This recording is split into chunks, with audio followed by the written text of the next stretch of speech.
আহ, আহ, আচ্ছা, আমাদের Pradip sir, Debashis sir, Ishani ma'am তিনজনেই দেখছি জয়েন হয়ে গেছে, বাট লাস্ট কয়েক মিনিটে বেশ কয়েকজন জয়েন করছে। তো আপনারা যদি বলেন তাহলে আমরা আরো 2-3 মিনিট দেখে 7:35-এ শুরু করতে পারি, অথবা যদি বলেন তাহলে আমরা এখনো শুরু করে নিতে পারি। একটু শুরু করে দিলে ভালো হয় বাবা, আমার একটা কাজ আছে, মানে আমি বেরোনো একটু। আছে, আমার অপূর্ব স্যার বললেন হ্যাঁ, 8টার দিকে আপনি বেরোবেন একটু নাকি। ঈশানীর দিকে রিকোয়েস্ট করব শুরু করে দিতে। হ্যাঁ, হ্যাঁ। ঈশানী ম্যাম, অপূর্ব স্যার, এটা ওনার সাথে কথা হয়েছে প্রতীপ স্যারের, যে প্রতীপ স্যারের একটা মিটিং আছে বলে প্রতীপ স্যার মাঝে খানিকক্ষণের জন্য বেরোবেন। তো প্রতীপ স্যার তাই জন্য আগে বলবেন, তারপর দেবাশিস স্যার বলবেন। By the time Debashis sir ফিনিশে প্রতীপ দা আবার জয়েন করে নেবে, তারপর কোয়েশ্চেন অ্যান্সার সেশন যেরকম হওয়ার হবে। ইনফ্যাক্ট আমি ওরা দুজনেরই টপিক, আমাকে শোনা যাচ্ছে প্রথমে? আমায় হ্যাঁ, অডিবল এন্ড হ্যাঁ, ভিজিবল? বেশ। আমি দুজনেরই টপিকটা দেখলাম বিকেলবেলা। তাতে লজিক্যালি আগে প্রদীপ বললেই ভালো হয় বলে আমার মনে হয়, কারণ ওটা থিওরিটিক্যাল ব্যাকগ্রাউন্ড দেবে। হ্যাঁ, তো ঘটনার চক্রে আমি এমনিতেই হয়তো প্রফেসর চ্যাটার্জিকে, ডক্টর চ্যাটার্জিকে বলতাম আগে বলতে। তো এটা যদি রনিত আপনি শুরু করে দেন, দেন আমরা তাহলে প্রসেসটা শুরু করতে পারি। ওকে, ওকে, ওকে ম্যাম, তাহলে আমরা স্টার্ট করে দিচ্ছি, তারপর যে যেভাবে জয়েন করবে। আহ, আচ্ছা, নমস্কার সকলকে। আহ, আজকে রাষ্ট্রবিজ্ঞান সমিতির পক্ষ থেকে, পশ্চিমবঙ্গ রাষ্ট্রবিজ্ঞান সমিতির পক্ষ থেকে যে ওয়েবিনার হতে চলেছে, তাতে আপনাদের প্রত্যেককে স্বাগত। প্রথমেই আমি সকলের কাছে অধ্যাপক অপূর্ব মোহন মুখোপাধ্যায়ের পক্ষ থেকে ক্ষমা চেয়ে নিচ্ছি। যেমনটি উনি আমাকে বলতে বলেছেন যে ওনার শারীরিক অসুস্থতার জন্য যেমনটি উনি প্রত্যেকবার শুরু করেন, আজকে সেটি উনি করতে পারছেন না। কিন্তু আশা করছি আমাদের ভাইস প্রেসিডেন্ট ঈশানী ম্যাম রয়েছেন, আজকে অনুষ্ঠান শেয়ার করছেন, আপনাদের কারোর কোনো সমস্যা আশা করছি কোনোভাবে হবে না। আমরা প্রথমে স্বাগত জানাচ্ছি আমাদেরকে সময় দেওয়ার জন্য অধ্যাপক ঈশানী নস্কর ম্যামকে। ডক্টর ঈশানী নস্কর এই মুহূর্তে যাদবপুর বিশ্ববিদ্যালয়ের অধ্যাপক, আন্তর্জাতিক সম্পর্ক বিভাগে। তো আমরা অত্যন্ত খুশি উনি আজকে আমাদের সময় দিয়েছেন। তাছাড়াও ঈশানী ম্যাম আমাদের অ্যাসোসিয়েশনের ভাইস প্রেসিডেন্ট বর্তমানে। আমাদের আজকের দুজন স্পিকার, প্রথমে বলবেন অধ্যাপক প্রতীপ চট্টোপাধ্যায়। তিনি অ্যাসোসিয়েট প্রফেসর এবং head of the department of political science, Kalyani University. Pratip sir বলবেন theorising Indian foreign policy in an eclectic world order, এই বিষয় নিয়ে। তারপর আমাদের দ্বিতীয় বক্তা আজকে থাকবেন অধ্যাপক Debashis Nandi. Doctor Debashis Nandi Kazi Nazrul University, department of political সায়েন্সের অ্যাসোসিয়েট প্রফেসর।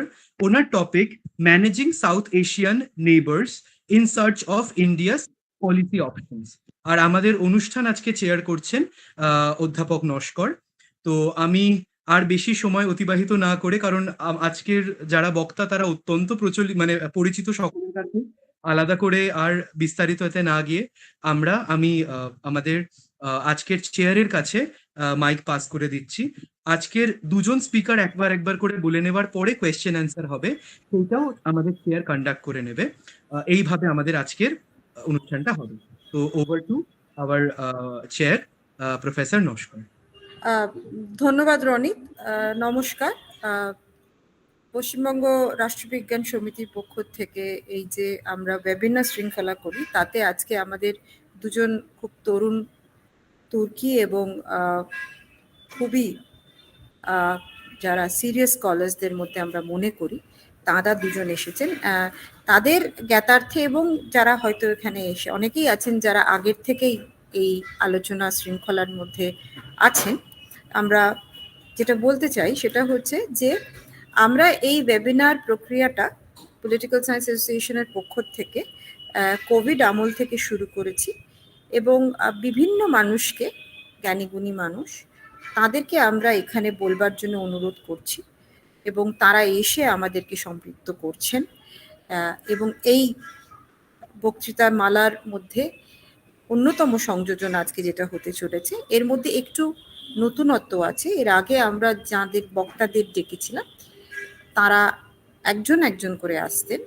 এই প্রথমবার আমরা দুজন অত্যন্ত গুণী ব্যক্তিদেরকে পেয়েছি। ডক্টর প্রতীপ চ্যাটার্জি, রনিত তার পরিচিতি করিয়েছেন, এবং ডক্টর নন্দীকে। তারা আমাদেরকে তাদের বিষয়গুলির সম্বন্ধে আমাদের সঙ্গে তাদের মত শেয়ার করবেন। আমি বেশি সময় নেব না, কারণ ডক্টর চ্যাটার্জি একটা অনুষ্ঠানে যাবেন বলে আমি এক্ষুনি জানতে পেরেছি।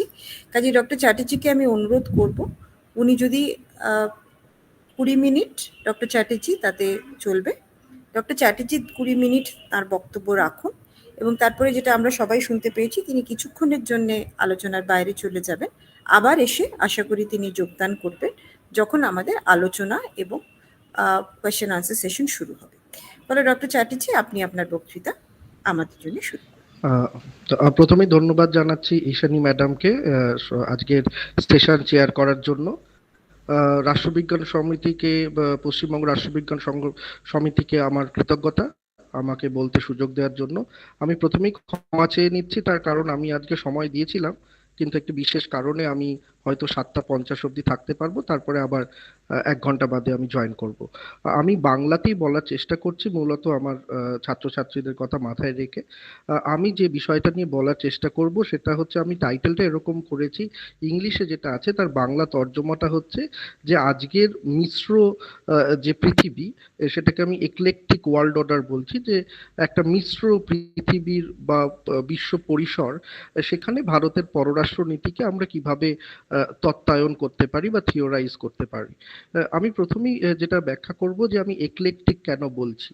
আমি একলেকটিক এই জন্য বলছি যে যদি আমরা আমাদের বিশ্ব রাজনীতির যে বিভিন্ন ইভলিউশনের যে বিভিন্ন পর্যায়গুলোকে দেখি, তাহলে দেখতে পাবো যে বিভিন্ন সময় জাতিরাষ্ট্রগুলো একই রকম ভাবে তারা ব্যবহার, মানে তাদের আচরণ রেখেছে। কখনো তারা যুদ্ধে লিপ্ত হয়েছে, কখনো তারা যুদ্ধে লিপ্ত হয়নি কিন্তু যুদ্ধ পরিস্থিতি তৈরি করে রেখেছে, কখনো তারা শান্তির কথা বলেছে। ফলে, এবং দেখুন, কখনো সন্ত্রাসবাদ এসেছে, সন্ত্রাসবাদ বিরোধী আন্দোলন হয়েছে, বা রাষ্ট্ররা একসঙ্গে গণতন্ত্রের প্রতিষ্ঠার জন্য এগিয়ে এসেছে। তো ফলে আমি একটা জিনিস, মানে প্রাথমিকভাবে আমার বক্তব্য সেটা হচ্ছে যে পৃথিবীর আন্তর্জাতিক যে রাজনৈতিক পরিসর, সেখানে জাতিরাষ্ট্রগুলো বিভিন্ন সময় একই রকম ভাবে ব্যবহার করেছে, এবং সেই জন্য আমরা বিভিন্ন পর্যায়কে একটা নির্দিষ্ট সংজ্ঞায় ব্যাখ্যা করতে চেয়েছি। কখনো আমরা বলেছি এটা প্রথম বা দ্বিতীয় বিশ্বযুদ্ধের পূর্বের সময়, কখনো বলেছি এটা ইন্টার ওয়ার পিরিয়ডস, দ্রুত যুদ্ধের মধ্যবর্তী সময়, কখনো আমরা সেটাকে বলেছি যুদ্ধের সময়, কখনো বলেছি ঠান্ডা লড়াইয়ের সময়, কখনো বলেছি একমেরু পৃথিবী, ঠান্ডা লড়াইয়ের সময় দ্বিমেরু পৃথিবী, তারপরে একমেরু পৃথিবী, তারপরে আমরা বলেছি বহুপাক্ষিকতা অর্থাৎ মাল্টিল্যাটারালিজম, যেটা অনেকেই বলেন যে 9/11 যে ঘটনা তারপরে এসেছে। কিন্তু বর্তমান পরিস্থিতিতে, বিশেষ করে কোভিড উত্তর পরিস্থিতিতে, আমরা যেটা দেখতে পাচ্ছি সেটা হচ্ছে যে বিভিন্ন জাতিরাষ্ট্র তারা বিভিন্নভাবে আচরণ করছে। আপনি একদিকে দেখবেন রাশিয়া, তারা এক্সপ্যানশন মোডে রয়েছে, ইউক্রেন বা বিভিন্ন যে তাদের পার্শ্ববর্তী অঞ্চলগুলোতে তারা আক্রমণ করছে। মার্কিন যুক্তরাষ্ট্র সব থেকে ক্ষমতাশালী, তারা আবার হচ্ছে গিয়ে কন্ট্রাকশন, তারা নিজেকে গুটিয়ে রাখছে। ট্রাম্পের আমল থেকেই দেখবেন যে তারা যেটা হচ্ছে যে ন্যাশনালিজমটাকে তারা বেশি, জাতীয়তাবাদকে বেশি অগ্রাধিকার দিচ্ছে, এবং তারা যে আন্তর্জাতিক পরিসরে তাদের যে অবস্থান সেটার থেকে ক্রমশ নিজেকে গুটিয়ে আনছে। এবং বিভিন্ন দূরবর্তী জায়গায় তারা যেটা চেষ্টা করছে যে তাদের বন্ধু রাষ্ট্রদের দিয়ে যাতে তাদের কাজটা করিয়ে নেওয়া যেতে পারে। তো এইভাবে দেখুন, আবার চীন, চীন কিন্তু তার যে পার্শ্ববর্তী অঞ্চল সেখানে তার আগ্রাসন বজায় রেখেছে। এবং আবার অন্যদিকে দেখুন ভারতবর্ষ, ভারতবর্ষ কি চেষ্টা করছে, ভারতবর্ষ চেষ্টা করছে যে বিভিন্ন সৌহার্দ্যের সম্পর্ক বৃদ্ধির মাধ্যমে সে যাতে তার ক্ষমতা কিছুটা বিশ্বে এবং অঞ্চলে, দক্ষিণ এশিয়ায় জাহির করতে পারে। তাহলে এই জন্য আমি বলছি যে আজকের পৃথিবীতে, বিশেষ করে পোস্ট কোভিড ওয়ার্ল্ড অর্ডারে, the nation states are behaving very differently from each other, therefore we cannot categorize it, একভাবে ব্যাখ্যা করাটা একটু অসুবিধাজনক। এই জন্য আমি এটাকে বলছি একটা মিশ্র বিশ্ব পরিসর বা একলেকটিক ওয়ার্ল্ড অর্ডার।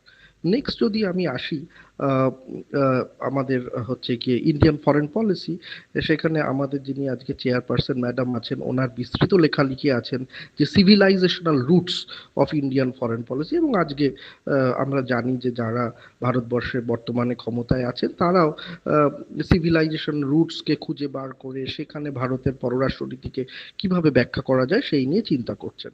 আমি একটু ভেবে নিয়ে দেখলাম যে আমাদের যখন আমরা বলি যে আমরা অপশ্চিমী দৃষ্টিভঙ্গি থেকে বা দৃষ্টি থেকে ভারতের পররাষ্ট্রনীতি বা যে কোনো পররাষ্ট্রনীতিকে বিশ্লেষণ করব, আমাদের শুরুটা কিন্তু হয় উত্তর অভিজ্ঞতাবাদী তত্ত্ব থেকে, অর্থাৎ পোস্ট পজিটিভিস্ট থিওরি। সেখানে উত্তর আধুনিকতা আসতে পারে, উত্তর কাঠামোবাদ আসতে পারে।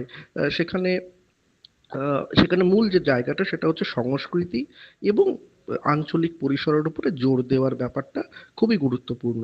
বাস্তববাদ যারা খুবই পররাষ্ট্রনীতি নিয়ে চিন্তা ভাবনা করে তাদের দুটো আমি বুঝতে পেরেছি যে দুটো ভ্যারিয়েন্ট আছে, দুটো ভাগ আছে, যারা খানিকটা অপশ্চিমী তত্ত্বায়ন যেগুলো হচ্ছে সেগুলো নিয়ে কথা বলে। একটা হচ্ছে নয়া সাবেকি বাস্তববাদ, যেটা 1998 সালে গিডিয়ন রোজ এবং পরবর্তীকালে ফরিদ জাকারিয়ারা বলেছে। তারা কিছুটা ডোমেস্টিককে গুরুত্ব দিচ্ছে, আভ্যন্তরীণ পরিসরকে গুরুত্ব দিচ্ছে, এবং অবশ্যই মোহাম্মদ আয়ুবের বিখ্যাত নিবন্ধে সাবল্টান রিয়েলিজমের কথা তারা বলেছেন। তো ফলে এই যে দুটো রিয়েলিজমের ভার্সন, তারা খানিকটা অপশ্চিমী যারা কথাবার্তা বলছেন দৃষ্টিভঙ্গি তৈরির, তাদের ঠিক মানে সেখানে কিছু কিছু কথা তার মধ্যে রয়েছে, যদিও এই বাস্তববাদী এই দুটি ভাগও কিন্তু রাষ্ট্রকেন্দ্রিকতার জন্য আমাদের বর্তমানের যে তত্ত্বায়ন সেখান থেকে খুব একটা জায়গা পাচ্ছে না, অপশ্চিমী জায়গাটার থেকে যদি বলি। তাহলে কি বাকি থাকলো? তাহলে বাকি থাকলো যদি আমরা ভারত, তো কিভাবে আমরা সেটা করতে পারি।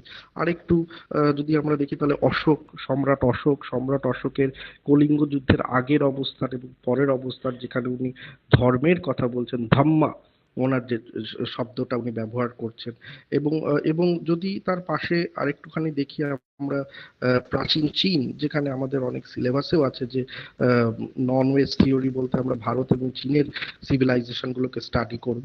তো সেখানে একটা চীনের খুব একটা গুরুত্বপূর্ণ ধারণা প্রাচীন চীনে আছে, ব্রাইটনেস, অর্থাৎ আলোকদীপ্ত, অর্থাৎ নিজের আলোকে আলোকিত করা প্রত্যেককে, অর্থাৎ নিজের সমৃদ্ধির সাথে সাথে প্রত্যেকের সমৃদ্ধি বৃদ্ধি করা।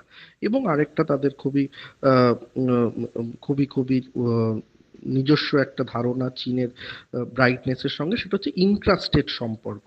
ওরা ইন্টারস্টেট বলছে না, ওরা ইন্ট্রাস্টেট কথা বলছে, এবং সেখানে তারা যেটা মূলত বলছে যে তারা এক্সিস্টেন্স চায়, এক্সটিংশন না।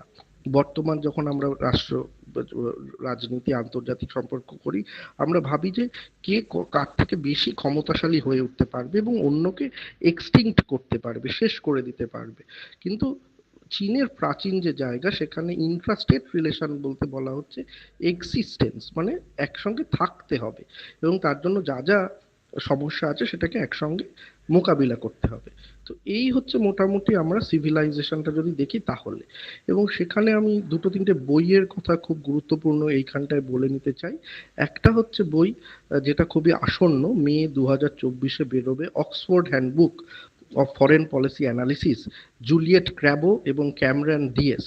সেই বইটির যদি আপনারা ইন্টারনেটে একটু দেখেন, দেখবেন যে কন্টেন্ট পেজে তারা কিন্তু পররাষ্ট্রনীতির বিস্তৃত ব্যাখ্যা করছেন। অর্থাৎ পররাষ্ট্রনীতি বলতে আমরা কি বুঝি? আমরা কি শুধু দ্বিপাক্ষিক সম্পর্ক বুঝবো? আমরা কি বহুপাক্ষিক সম্পর্ক বুঝবো? আমরা কি পররাষ্ট্রনীতিকে একটি দর্শন হিসাবে ভাববো, নাকি পররাষ্ট্রনীতিকে একটা কৌশল হিসাবে ভাববো? আচ্ছা, শুধু কি রাষ্ট্রের পররাষ্ট্রনীতি থাকে, নাকি এই যে সম্মিলিত জাতিপুঞ্জ, যে সুপ্রান্যাশনাল অর্গানাইজেশন, ব্রিক্স, সার্ক, আসিয়ান, এই যে রিজিওনাল অর্গানাইজেশন, তাদেরও কি কোনো পররাষ্ট্রনীতি থাকে? টেররিস্ট গ্রুপস, তাদের পররাষ্ট্রনীতি কি? কর্পোরেটস, তাদের পররাষ্ট্রনীতি কি? অর্থাৎ পররাষ্ট্র নীতির সঙ্গে যে শুধু রাষ্ট্রের সম্পর্ক, সেটা কিন্তু এই বইতে নাকচ করে দেওয়া হচ্ছে এবং বলছে পররাষ্ট্রনীতিকে আপনারা বিস্তৃতভাবে ব্যাখ্যা করুন। বিস্তৃতভাবে ব্যাখ্যা করার একটা বক্তব্য এখানে এসেছে, যেটা আমার খুব অভিনব লেগেছে। আরেকটি বইয়ের কথা আমি বলবো, সেটা খুবই সম্প্রতি বেরিয়েছে 2023-এ। এটা একটা edited volume, Daniel Bell, Amitav Acharya, Rajeev Bhargava এবং আরেকজন চাইনিজ একজন স্কলার, তারা এটা বার করেছে। এবং সেখানে তারা বলছেন যে India and China comparing two civilisations, হ্যাঁ, ব্রিজিং দ্য টু ওয়ার্ল্ডস, বইটার নাম bridging the two worlds, comparing ancient Indian and China statecraft and political leadership. তো এই বইতে বিভিন্নভাবে দুটো প্রাচীন সভ্যতার কথা বলা আছে। খুব খুব আশ্চর্য যে টিভি পল তার সাম্প্রতিক যে বই, যেটা তিনি ফেসবুকে কয়েকদিন আগেই দিয়েছেন, যে in the Quest for power, major power, the unending Quest Indian foreign পলিসির, যে নেহেরু থেকে মোদি এই সময় ভারতবর্ষের একটা অতৃপ্ত বা যে আকাঙ্ক্ষা পূরণ হচ্ছে না, অপূরণীয় আকাঙ্ক্ষা, সেটা হচ্ছে একটা বৃহৎ ক্ষমতাশালী জাতির মর্যাদা। সেটা তারা আনফিনিশড কোয়েস্ট, কোয়েস্টটা শেষ হয়নি, টিভি পল লিখছেন। আর আমি আমার যদি পররাষ্ট্র যিনি মন্ত্রী 2019 থেকে ছিলেন, জয়শঙ্কর, তার দুটি বই, একটা হচ্ছে গিয়ে খুব সম্প্রতি হোয়াই ভারত ম্যাটার্স, আর তার আগে হচ্ছে দ্য ইন্ডিয়া ওয়ে। সেখানে তিনি দেখিয়েছেন যে কিভাবে ভারত এখন সবার সঙ্গে একটা সম্পর্ক স্থাপন করছে, সেভাবেই তার শক্তি বৃদ্ধি করছে, এবং সে যেটা করছে সেটা হচ্ছে কিছু কিছু জায়গায় সে খুব সাইলেন্ট, নীরব থাকছে, যেমন ইউক্রেন ওয়ারে, যেখানে তার অটোনমি প্রকাশ পাচ্ছে বা স্বাধিকার প্রকাশ পাচ্ছে। এই তো জায়গা আমরা গেলাম। তাহলে আমার যে মূল বক্তব্য সেটা হচ্ছে আমরা ভারতের পররাষ্ট্রনীতিকে কিভাবে তত্ত্বায়ন করতে পারি। সাধারণভাবে যদি আমরা দেখি যে বইপত্রগুলোকে, আমার মনে পড়ছে যে খুবই সিনিয়র অধ্যাপক অশ্বিনী রায়, কেপি মিশ্র, তারা চেষ্টা করেছেন যে non western theorisation of Indian foreign policy করার। সেখানে মূলত যেটা দেখা যাচ্ছে যে নেহেরু, ইন্দিরা গান্ধী, জওহরলাল নেহেরু, ইন্দিরা গান্ধী, জওহরলাল নেহেরু যেমন আপনারা সবাই জানেন নন অ্যালাইনমেন্ট, ইন্দিরা গান্ধীর হচ্ছে বেনিফিশিয়াল বাইল্যাটারালিজম। অধ্যাপিকা অনুসুয়া বসু রায় চৌধুরীর বই আছে এই ব্যাপারে। গুজরালের তত্ত্বের কথা আমরা জানি, যেটা নন রেসিপ্রোসিটি। মোদির কথা বলতেই হবে, নরেন্দ্র মোদী বর্তমান প্রধানমন্ত্রী, তার নেইবারহুড ফার্স্ট পলিসি বা ব্রেক থ্রু ডিপ্লোমেসি, বা বিভিন্নভাবে তিনি যেভাবে পররাষ্ট্রনীতিকে আত্মনির্ভর করে তোলার চেষ্টা করছেন। তো তাহলে এইগুলো যদি আমরা রাজনীতিবিদ বা প্রধানমন্ত্রী ধরে ধরে আমরা কিছু তত্ত্বের কথা ভাবতে পারি, সেটা একভাবে হতে পারে।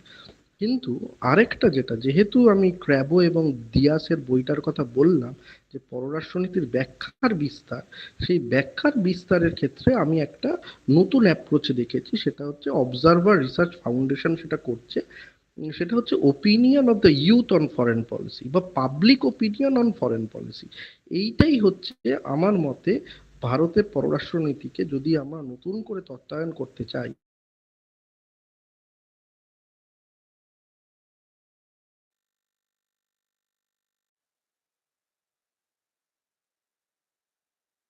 তাহলে কিন্তু আমাদের সমাজ কি ভাবছে, পররাষ্ট্রনীতিকে অনেক সময় আমরা সঙ্গে এক করে রেখেছি বিচ্ছিন্ন, এখন কিন্তু সমাজের সঙ্গে পররাষ্ট্রনীতির সংযুক্তির সময় এসেছে, যে প্রতিটি পদক্ষেপ রাষ্ট্রনীতি নিয়ে। এটা কিন্তু bottom up approach towards foreign policy, হ্যাঁ, এবং involving the commoners in in in analysing foreign policy, সেটাও খুব অভিনব হবে বলে আমি মনে করি। এবং সেটা করতে গেলে যেটা দরকার, সেটা হচ্ছে যে পররাষ্ট্রনীতিকে বিভিন্ন তার ব্যাখ্যার পরিধিটাকে আগে বিস্তার করতে হবে, আমাদের বুঝতে হবে। একটু পরেই আমার আমার দাদার মতো আমার খুবই ঘনিষ্ঠ অধ্যাপক ডক্টর নন্দী আপনাদের কাছে দক্ষিণ এশিয়া নিয়ে বলবেন। ফলে দক্ষিণ এশিয়াতে ভারতের নীতিগুলো কি কি হতে পারে, সেটা শুধুমাত্র সরকারের ওপরে নির্ভর করবে না, বর্ডার স্টেটসগুলো কি ভাবছে, তাদের তাদের মানুষজন কি ভাবছে, এটাও কিন্তু গভর্নমেন্টকে আজকে ভাবতে হবে এবং এইভাবে আমাদেরকে থিওরাইজ করতে হবে। তার কারণ আমি শেষে একটা লাইনই বলবো, সেটা হচ্ছে যে আমরা অনেক আগেই শুনেছিলাম যে foreign policy is an extension of the domestic policy. যদিও এটা মার্ক্সবাদীরা বলেছেন, কিন্তু তার মূল জায়গাটা হচ্ছে যে পররাষ্ট্রনীতি বা আভ্যন্তরীণ নীতি, এটা একই শ্রেণী বা একই সরকার তৈরি করছে, তাহলে এটা একটা এটা একটা এক্সটেনশন অফ দ্য ডোমেস্টিক বলে আমরা মনে করি। তো ফলে ডোমেস্টিকটাকে শুধুমাত্র আবার সরকার বা ওই ডিসিশন মেকিং অ্যাপারেটাস পার্লামেন্ট এর মধ্যে লিপিবদ্ধ না রেখে আমার মনে হয়েছে যে যদি সমাজভিত্তিক আমরা ব্যাখ্যা করতে পারি, সমাজকেও তত্ত্বের মধ্যে নিয়ে আসতে পারি, তাহলে বোধহয় একটা নতুন তত্ত্বায়ন ভারতের পররাষ্ট্রনীতির এইরকম একটা মিশ্র বিশ্ব পরিসরে আমরা করতে পারবো। আমি এইটুকু বলে শেষ করছি। আমি আশা করছি মিনিট 40-এর মধ্যে আমি আবার জয়েন করব। কোনো প্রশ্ন থাকলে আমি তখন উত্তর দেব। ধন্যবাদ ডক্টর চ্যাটার্জি। উনি একটা অত্যন্ত খুব স্বল্প সময়ের মধ্যে খুব ইন্টারেস্টিং কয়েকটা বিষয় আলোচনায় রেখেছেন, যেটা আমার মনে হয় যারা এই বিষয়ে আগ্রহী, এছাড়াও আমাদের রাষ্ট্রবিজ্ঞানের ছাত্রছাত্রী হিসেবে আমাদের কাছে এগুলো অনেকটা পাথেয় হয়ে যাবে। যে বিষয়গুলো উনি বিশেষ করে আলোকপাত করেছেন আমার মনে হচ্ছে ইন্টারেস্টিং হচ্ছে। যে বিশ্ব ব্যবস্থাকে তিনি একটা বর্ণনা করার চেষ্টা করেছেন, যেখানে উনি এক্লেকটিসিজমের কথাটা এনেছেন, যেখানে উনি খানিকটা ইঙ্গিত করেছেন যে প্রত্যেকটা রাষ্ট্রের ভিন্ন ভিন্ন চরিত্র আছে এবং সময় এবং ইতিহাসে বিভিন্ন পর্যায়ে তারা নির্দিষ্ট কিছু আচরণ করে আসেন। সেই আচরণ ছাড়াও কিন্তু বর্তমান পরিস্থিতিতে বিভিন্ন রাষ্ট্র তাদের কি অবস্থান, তারা কিভাবে আচরণ করছেন, এছাড়াও রাষ্ট্রপ্রধান ব্যবস্থার বাইরেও যে প্রক্রিয়াগুলি আছে, আঞ্চলিকতার কথা উনি বলেছেন, বহুপাক্ষিকতার কথা উনি বলেছেন, এবং বিশেষ করে উনি পোস্ট পজিটিভিজমের দিক থেকে যে সাবঅল্টার্ন রিয়েলিজমের কথা উনি বলেছেন, সেটা খুব ইন্টারেস্টিং বলে আমার মনে হয়েছে। এছাড়াও তিনি একটা সভ্যতার আঙ্গিকে বা সভ্যতার দৃষ্টিভঙ্গির থেকে আলোচনা আনার চেষ্টা করেছে, বিশেষ করে ভারত এবং চীনের উদাহরণ উনি ব্যবহার করেছেন। উনি যথার্থভাবে bridging two worlds, comparing classical state ক্রাফটের কথাটা, যেটা অমিতাভ বচ্চন ছাড়াও ড্যানিয়েল বেল এবং অনেকেই লিখেছেন, রাজীব ভার্গবও তার মধ্যে রয়েছেন, তাদের কথা তিনি উল্লেখ করেছেন, খুব ইন্টারেস্টিং কথাই তিনি বলেছেন। এবং আরেকটা জিনিস আমার মনে হয় যেটা টেকওয়ে, অবশ্যই উনি ফেরত আসবেন এবং আমরা অপেক্ষায় থাকবো আলোচনাটা, সেটা হচ্ছে যে তিনি একটা খানিকটা যুব সমাজ, আমাদের দেশের যুব সমাজ এবং সাধারণ মানুষের ভূমিকা। দেখুন, আমরা সাধারণত রাষ্ট্রবিজ্ঞানের ক্ষেত্রে সাধারণ মানুষের ভূমিকাটা পররাষ্ট্রনীতি নির্ধারণের ক্ষেত্রে এবং চর্চার ক্ষেত্রে অনেকটাই সীমিত থেকে যায় বলে আমরা ধরে নিচ্ছি, কিন্তু তিনি এই নতুন আঙ্গিকটা আনার চেষ্টা করেছেন, যেখানে উনি যুব সমাজ এবং সাধারণ মানুষের ভূমিকা, ডোমেস্টিসিটির থেকে যে কন্টিনিউটি ফরেন পলিসির দিকে, সেইটার উপর উনি আলোকপাত করেছে। ফলে আমার মনে হয় ওনার আলোচনাটা খুবই ইন্টারেস্টিং এবং মনোজ্ঞ। ওনার ফেরত আসার অপেক্ষায় আমরা থাকবো এবং তখন যারা আগ্রহী তারা প্রশ্ন বা মন্তব্য করতে পারেন। এর পরের বক্তা ডক্টর দেবাশিস নন্দী, তাকে আমি অনুরোধ করব তিনি তার বক্তব্য পেশ করুন। Doctor Nandi. Thank you, ma'am. Very good evening to all of you. At the outset, I would like to convey my gratitude and thanks to West Bengal Political Science Association for inviting me and giving me an opportunity to share my views on the said topic. Respected Chair, Professor Ishani Noshkar, ma'am, Secretary. Doctor Nandi, আমি একটা just আপনাকে interrupt করছি, মার্জনা চেয়ে নেবেন। আধ ঘন্টা is okay for you? আমরা আধ ঘন্টার সময়। Okay. Thank you. হ্যাঁ, please carry on. Okay. And I am thankful to Professor Apurva Mohan Mukhopadhyay, Secretary, West Bengal Political Science Association, for inviting me and my other colleagues,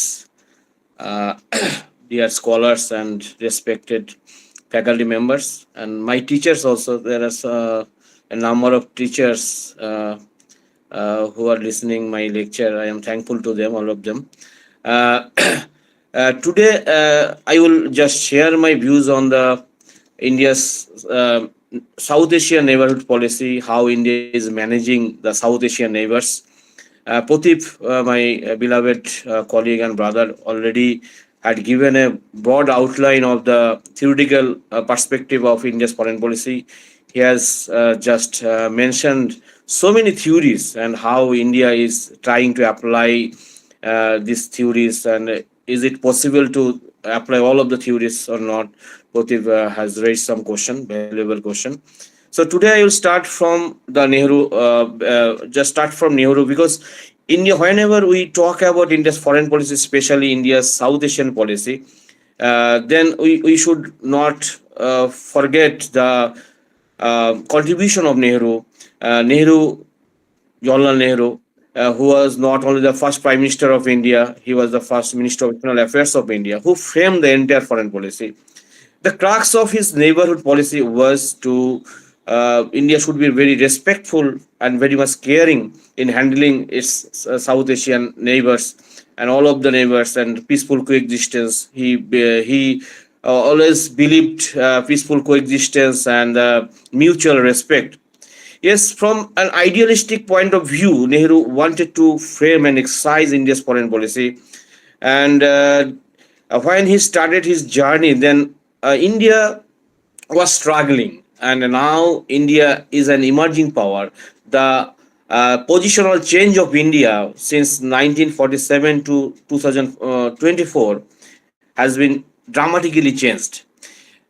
During that time, the number of South Asian states officially was less, because when India was got independence, then Maldives was not an independent country, Bangladesh was not an independent country. So the independence of Maldives, independence of Bangladesh added some new dimensions of India's South Asian foreign policy.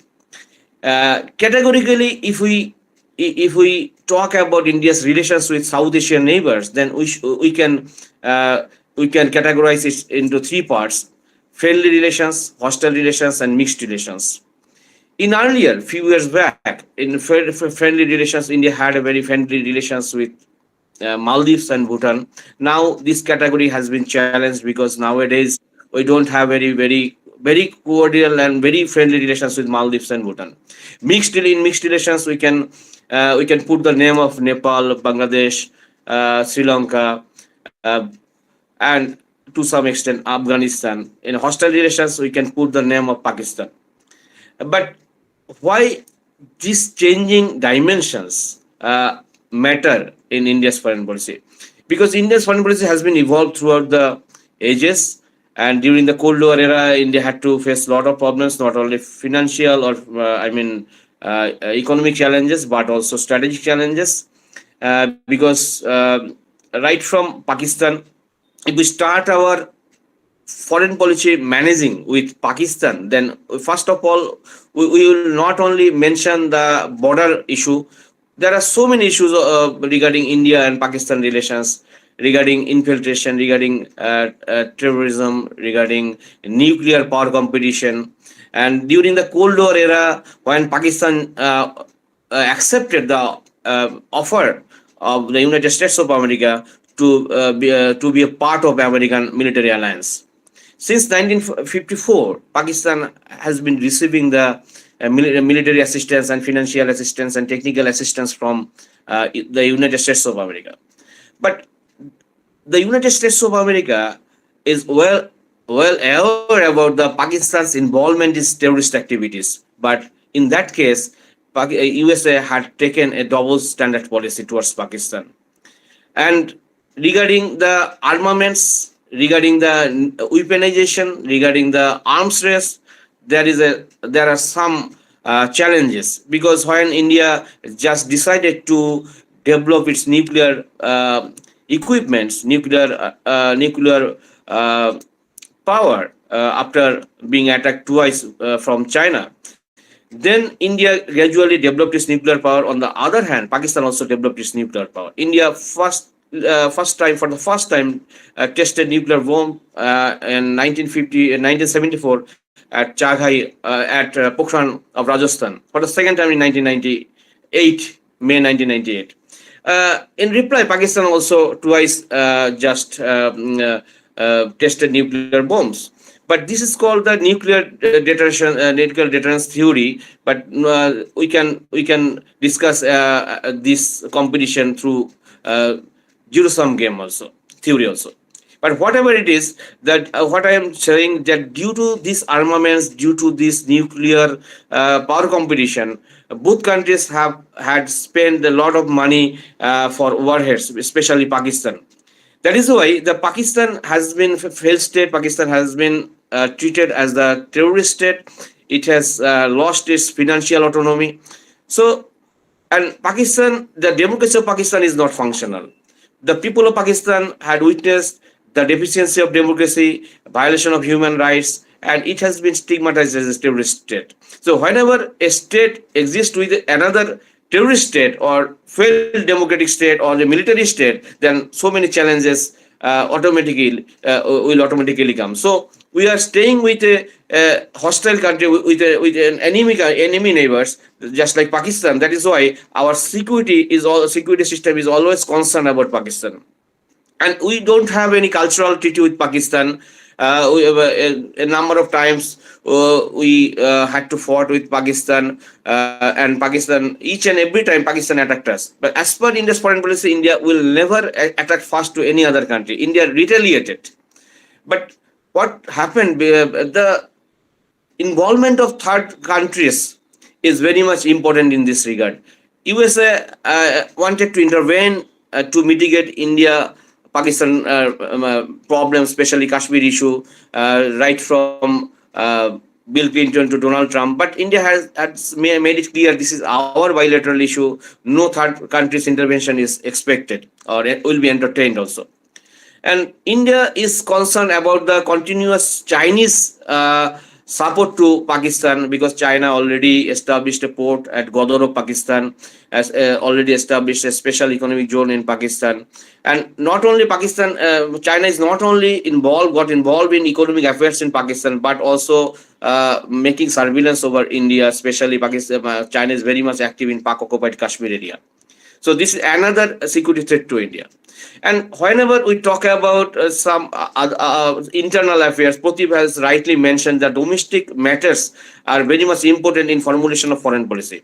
Because regarding domestic matter, we can mention the issue of CAA, we can mention the scrapping of Article 370. When in Indian Parliament did these things, and then Pakistan reacted. Not only reacted, Pakistan tried to make this issue internationally.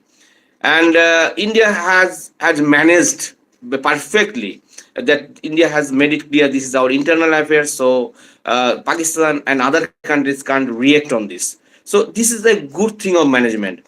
India not only managing Pakistan through bilaterally, but also internationally or multilaterally. But if we talk about our another neighbor, Afghanistan, we don't share direct border with Afghanistan. We in pre-independence era, we had a border with Afghanistan through Durand line. Now Pakistan shares border with Afghanistan.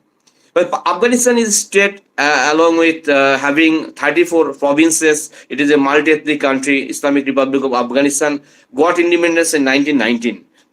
But long before than other South Asian states. But what happened after independence? The democracy was not installed in Afghanistan. That is the Afghanistan people were struggling with their democracy, with their democratic rights. But India is committed to restore democracy in Afghanistan. Although, as per India's foreign policy, India will never directly involve or intervene in the internal affairs of any other countries of the world. But India, for Afghanistan case, when Taliban regime was dismissed in 2001, then India since 2002 to before August 2021, during this time, India did a lot for the development of Afghanistan. Not for human rights, securing human rights of Afghanistan, but also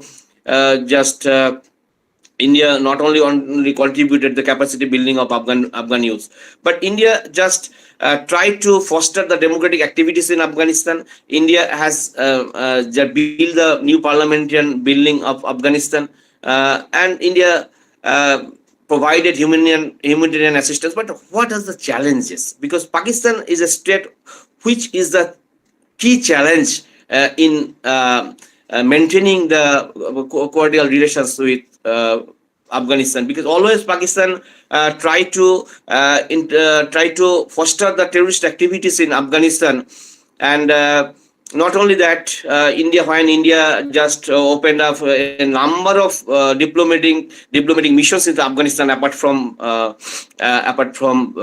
Kabul, Kandahar, Herat, Mazari Sharif, and other cities. Then the number of Afghan tourists and patients had been increased. But after the retakeover of the administration by Taliban on 15th August 2021, the India officially stopped its diplomatic relations with Afghanistan. This is a major challenge. But India invested a lot in Afghanistan. So the South Bloc is in dilemma whether it should just maintain a workable relations with Afghanistan, or it should just totally stop or discard its relations. But over the last few months, India started a back-channel diplomacy with Afghanistan. And India had a dream. India had a plan to use the Afghanistan soil of Afghanistan to do trade with Southeast with Central Asian nations, because we have built the Chawar port. Through Chawar port, goods and services can be reached to Afghanistan. But after takeover the entire administration by Taliban, India is facing the challenges. So if we talk about our relations with Sri Lanka, because during the entire Cold War period, Sri Lanka and India had a very not very accommodative relations, a very hostile and hostile, not so hostile, but sometimes on some issues there are some hostile relations, because regarding the Sri Lankan government's permission to the US naval forces to anchor at the Trincomalee port of Sri Lanka, and regarding the permission of Mossad by the Sri Lankan government to investigate in the Sri Lankan domestic affairs, and regarding the export of tea, coffee, and regarding the domain of the fishermen fishing activities, there are some problems between India and Sri Lanka. Regarding the ethnic crisis of Sri Lanka, there was some misunderstanding between New Delhi and Colombo. However, when Rajiv Gandhi sent the peacekeeping mission force in late 1980s, then the situation got more complicated, and that mission was failed. And some experts opine that due to that mission, Rajiv Gandhi was killed by LTT cadre in 1991. We are now, what is the challenge of India before India to manage the Sri Lankan policy? Because Sri Lanka is facing the tremendous or acute financial crisis over the last 2 years. India had extended its line of credit. India is not only supplying humanitarian assistance to Sri Lanka, India is not only offering the fellowships and the scholarships to Sri Lankan students, India is not just building the houses for the poor people of Sri Lanka. India already supplied a number of rail engines to Sri Lanka. A lot of activities are going on. But thing is that due to the Chinese intervention in Sri Lanka over the last few years, the pro-Chinese activities and pro-Chinese intellectual group are very much active in Sri Lanka. So that is anti-Indian lobby within the civil society of Sri Lanka, and within the very good number of the politicians among the Sri Lankan political milieu. So India, after that financial crisis, India has also extended its support to Sri Lankan people. India had supplied food, baby food to Sri Lankan children. India supplied food and other food grains and medical equipments and other necessary equipments to Sri Lanka. This is a friendly gesture. And Sri Lankan financial crisis not only led to the political crisis, it has been a debt-trapped country now. So Sri Lankan government is nowadays realizing what they did. Actually, the government of Sri Lanka under the leadership of Mahinda Rajapaksa and his brother Gotabaya Rajapaksa tilted towards Chinese government. So now government of Sri Lanka and common people are realizing the policy option of the Sri Lankan government was not right. So now Indian government can take a policy option towards Sri Lanka for tit for tat policy, or India can also think about the just offensive foreign policy instead of defensive foreign policy. If we talk about Maldives, Maldives is one of the teeny republic of South Asia, having 1,194 small islands, beautiful islands. Population is around 5.5 lakhs, and is a small democracy with a lot of complexity. Since 1967, India has tried to extend its relationship, strengthen its relationship with Maldives. It was a British protectorate state before 1967. In 1967, it got full-fledged independence and sovereignty. India was the first country in the world which established its first diplomatic mission in Malay. Mrs. Gandhi visited Maldives, and first Maldivian Airlines was introduced with the help of the Air India. First Maldivian airport was introduced by India. Fish port of Malay was built up by India. Biggest hospital of Maldives is Indira Gandhi Memorial Hospital, that is made by India. Each and every year, government of India is offering the scholarships and fellowships to the Maldivian students. And the Maldivian long tenured president Mamun Abdul Gayam, he was the president of Maldives for 30 years. He was autocrat, but he maintained a very balanced foreign policy with India and Pakistan, and he was grateful to India because through Operation Cactus, India actually rescued the Maldivian president in 1988 when he was just confined or house arrested by some Sibor, and he was grateful to India. And in 2008, when the first democratically elected Mohammad Nasir became the president of Maldives, then he took a pro-Indian policy. He had a very good relations with India. India was also had shown its reciprocity towards Maldives. But since 2013 to 12, the Sri Lankan Maldivian internal politics or domestic politics got complex, and there was some political violence, there was some complexity. And Mohammad Wahid, he was short-tenured one-year president. He took a pro-Chinese and pro-Pakistani policy. In 2013, another election happened in Maldives, presidential election. Then Abdullah Yamin became the president of Maldives, and he was the pro-Chinese president. But what was the success of India's Maldivian policy in 2013?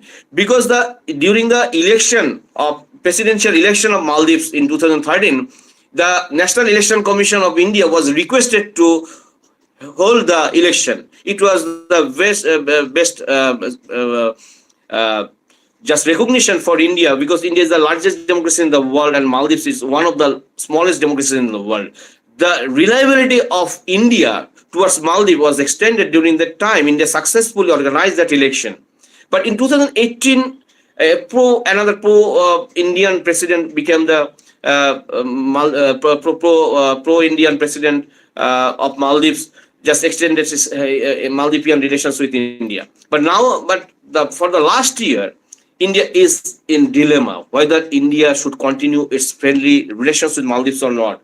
A few weeks back, we saw how some Maldivians cabinet minister wrongly just posted about the Indian Prime Minister, about India, and they are continuously, the Maldivian people are posting some anti-Indian campaigns. So a small country is not abiding the big country. We are just trying to be a superpower. We are already considered as an emerging power. But if our regional states, South Asian states, dependent states are not abiding us, how can we can be a superpower? This is another pertinent question. If we talk about Bangladesh, which was liberated by India in 1971, and during the Cold War era in 1971, it was very much challenging for India, because during that time, India was not in a position to give the full military support to Bangladesh, because Pakistan was supported by United States of America. And India concluded a military pact, a treaty of friendship and cooperation with the erstwhile Soviet Union. And during that time, a very turbulent situation was just yet to be done in the Bay of Bengal and Indian Ocean region, and that situation was very much turmoil situation, and Indian Ocean was very much complex and very much Indian Ocean was considered as the ocean of rivalry of the great powers. Finally, in early 1980s, Indian Ocean was declared as a zone of peace because India tried a lot to be declared that. But however, Sheikh Mujibur Rahman, the father of Bangladesh, was grateful to India.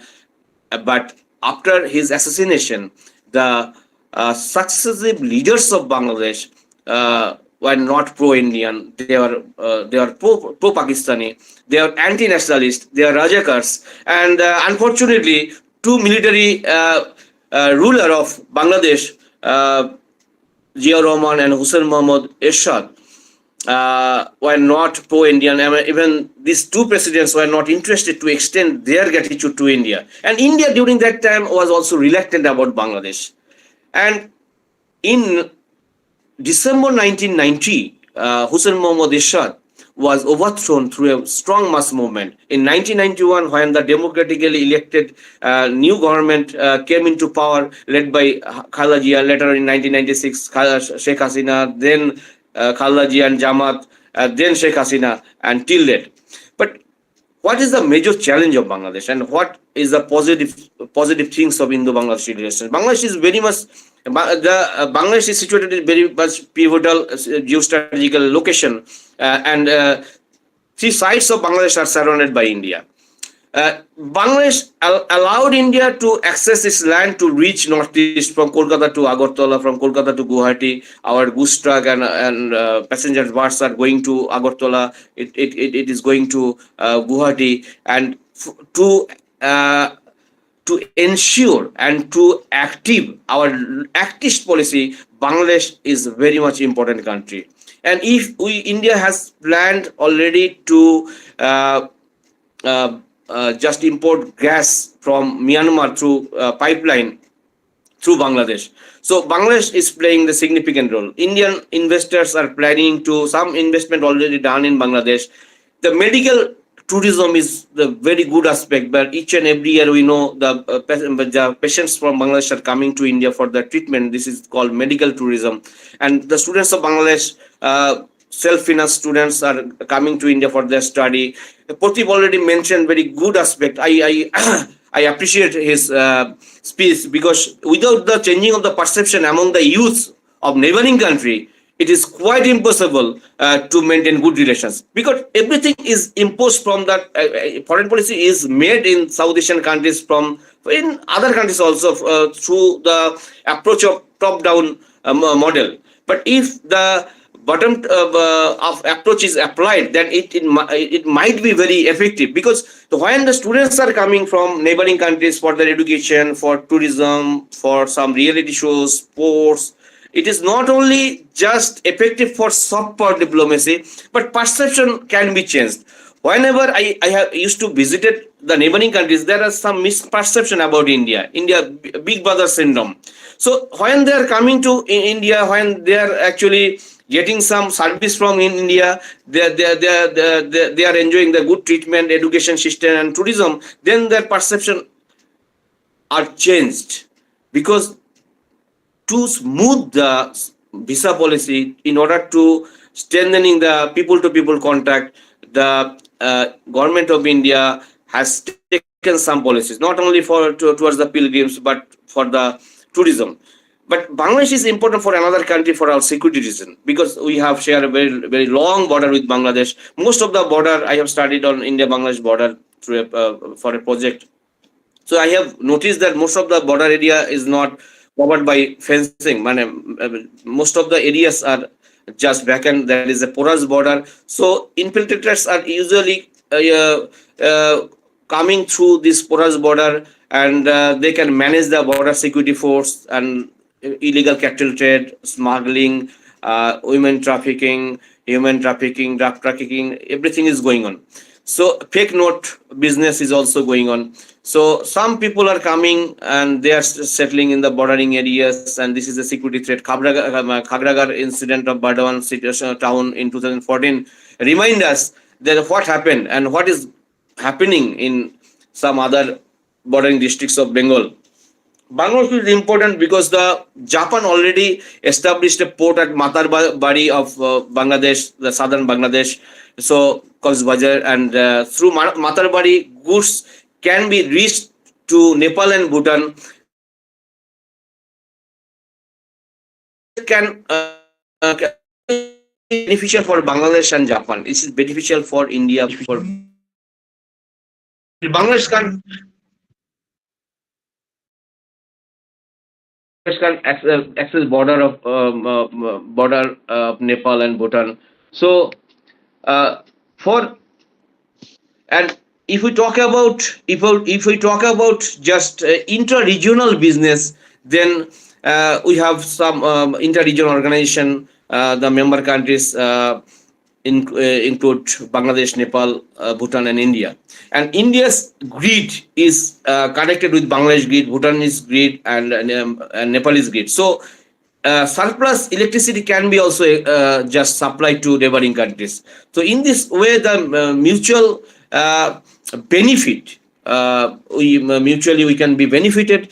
Regarding the environmental governance, the South Asian states are thinking. South Asian states are more concerned about the energy security. So South Asian states, apart from Pakistan, are now planning for green energy. They are just thinking to renewable energy through solar power, through biogas, through windmill. So especially the states which are in the coastal area, especially the Indian Ocean littoral states like Maldives, Sri Lanka, and the coastal area, Pakistan also, Arabian Sea. So Pakistan, but Pakistan is not interested because Pakistan grid is not just connected with the Indian grid, because Pakistan is suffering from electricity deficiency of electricity.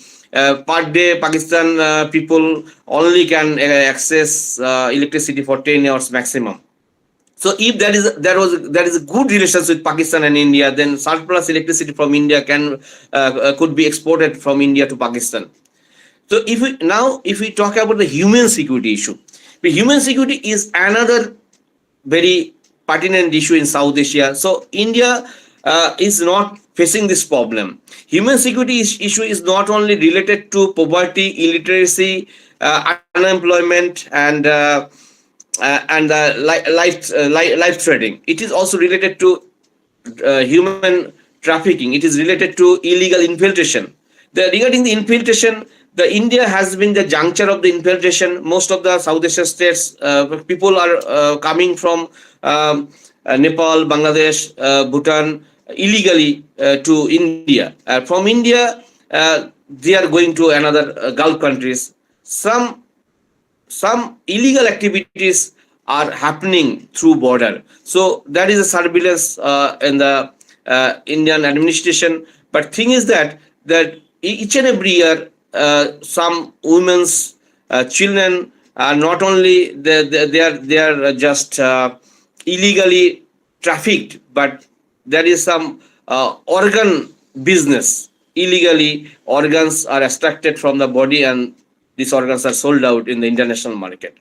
Another issue is important because whenever issue of democracy matters, whenever communal riot is matter, whenever any ethnic conflict is matter, then that is directly or indirectly makes some socio-economic burden. Regarding Sri Lanka, when LTT was formed, when the bloody civil war was going on in 1960s, 70s, and 80s, thousands of Sri Lankan Tamil took shelter in the South Indian states, especially Tamil Nadu. It was a socio-economic burden. Regarding Rohingya issue, the Rohingya people are most persecuted people of ethnic groups in the world who are coming from Myanmar via Bangladesh and or through Manipur border. They are taking shelter in several parts of India, including Delhi, Bengaluru, Chennai, surrounding Kolkata. And this issue is not only illegal migrants issue, or this issue is not only the infiltration issue. This issue is human security issue. This issue is the security issue. Many Rohingyas people, because they are financially challenged, they don't have any secure source of bread and butter, so they got involved in some petty crimes. some Rohingya youths are just attached with or associated with some Ebola virus, Ebola drug smuggling. So, and they are involved in some radical groups also. Radical groups also. So, this is the security threat to India. Now, I am coming another. Nepal is a buffer, classic buffer state between China and India. So, but Nepal is not playing the role of the buffer state.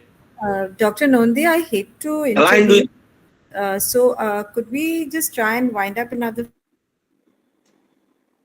three discussion? four minutes. 3 4 minutes, All ma'am. right. Thank you. Okay. Thank you. Okay. So Nepal, we have a treaty with Nepal, treaty of friendship and cooperation, which was concluded between Nehru and the then Nepali king Tribhuvan. But after the death of Tribhuvan, his son Mahendra actually tried to deny this and violate this, violate the various clause of treaty. However, over the last few years, the Nepal tilted towards China, and China already started to build a tunnel through under the Himalayan mountain area, and we know Kalapan issue in 2020, and Nepali, that is a bad, very negative perception among the Nepali youth among India now, because Nepali politics is factional politics, because there are some Maoist groups, and within the Maoist, there is a pro-Chinese group, there is a pro-Indian group, and Nepali system is very much turmoil. Political system is not stable because the Nepal government has unable to ensure a very inclusive constitution. So many ethnic people, ethnic groups are excluded from the constitution, their constitutional right. So India didn't directly involve in the Nepali affairs. But now time to think what is to be done. India should rethink about its open border with Nepal, because some Nepali and some terrorist groups are coming through open border, and some anti-Indian forces are just taking entry into India from the outside. If we talk about Bhutan, it is another Himalayan frontier country. It is a landlocked country. Its entire trade, naval trade, is depends upon India. It is dependent country. India used to subsidize its petroleum product for a long time. And in earlier, there was no universities in Bhutan. So all of the Bhutanese colleges are affiliated under Delhi University, and the less populated country, and it is the most happiest countries in the world. But thing is that Bhutan introduced its democracy in 2008. It's good, but after Doklam issue 2017, the perception of Bhutan towards India has been changed, because now Bhutani government is trying to establish good relations with China on Doklam issue, and before in 1980s on so many border issues. India shout against China because China occupied some territories of Bhutan. Now Bhutan is just shouting against India.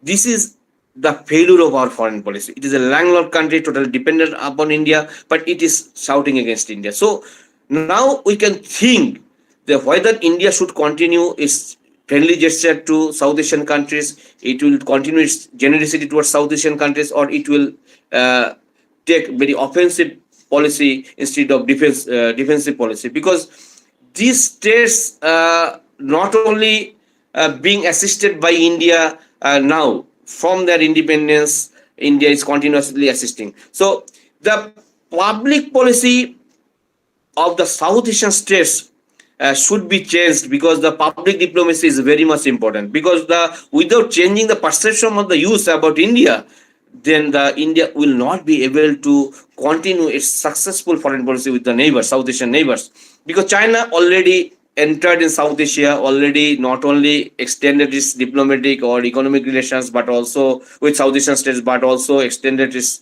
military or defense relations with South Asian states.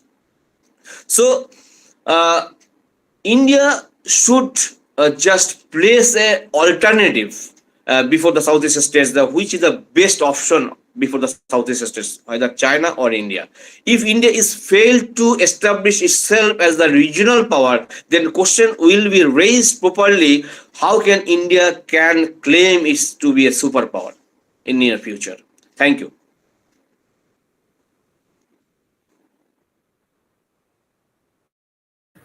Thank you, Dr. Nandi.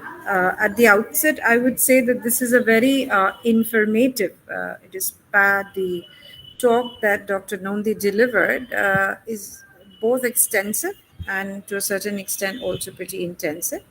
Uh, he has tried to address issues at a bilateral level.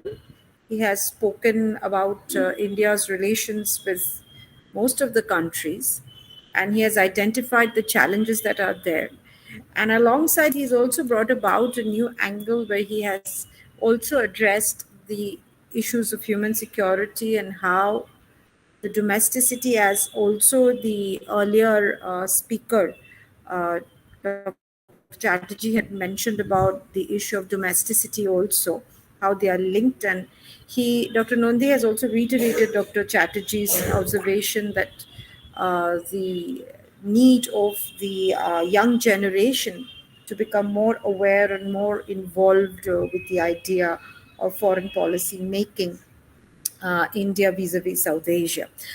There are a couple of things that I would like to observe and put, but I will rather keep it as the prerogative as the chair right at the end. And I will now open the forum for comments and also questions, should you have any. I would request the audience to kindly keep your questions and if there are any comments as brief as possible. The idea is that there should be maximum interaction between the speaker and the audience. So if you have any questions or any observations, we do not have Dr. Chatterjee as of now, but you are ready. I think Dr. Nandi is here. So please raise your hands so that we can take your questions and comments. Thank you.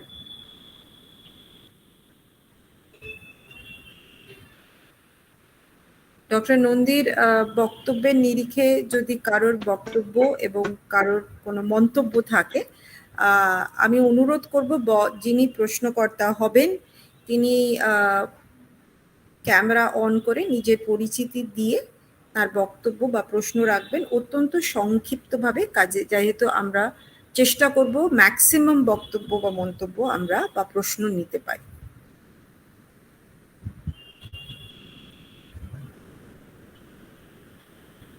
ইচ্ছে আছি আমি কি মানে camera on করে করব? না, আপনি যদি একটু ক্যামেরাটা অন করেন তাহলে ভালো হয় এবং আপনার পরিচিতি দিলে ভালো। Morning Sheikh Saddam college.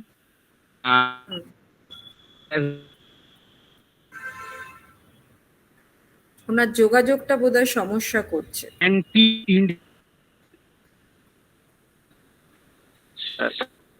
মেসেজে লিখে দিচ্ছি আমি তাহলে।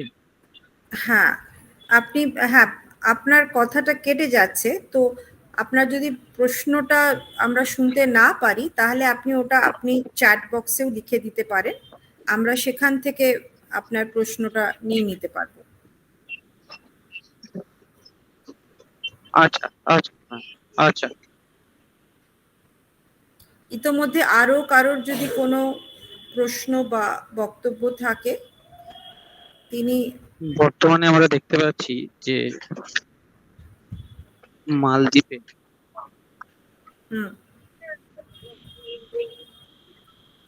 হ্যাঁ বলুন।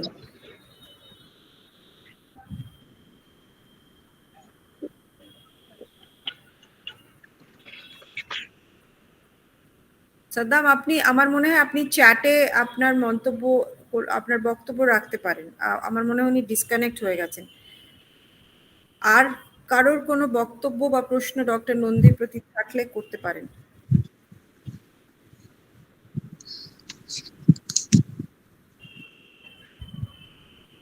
Hello hello. হ্যাঁ, আমি চিত্রিতা চৌধুরী।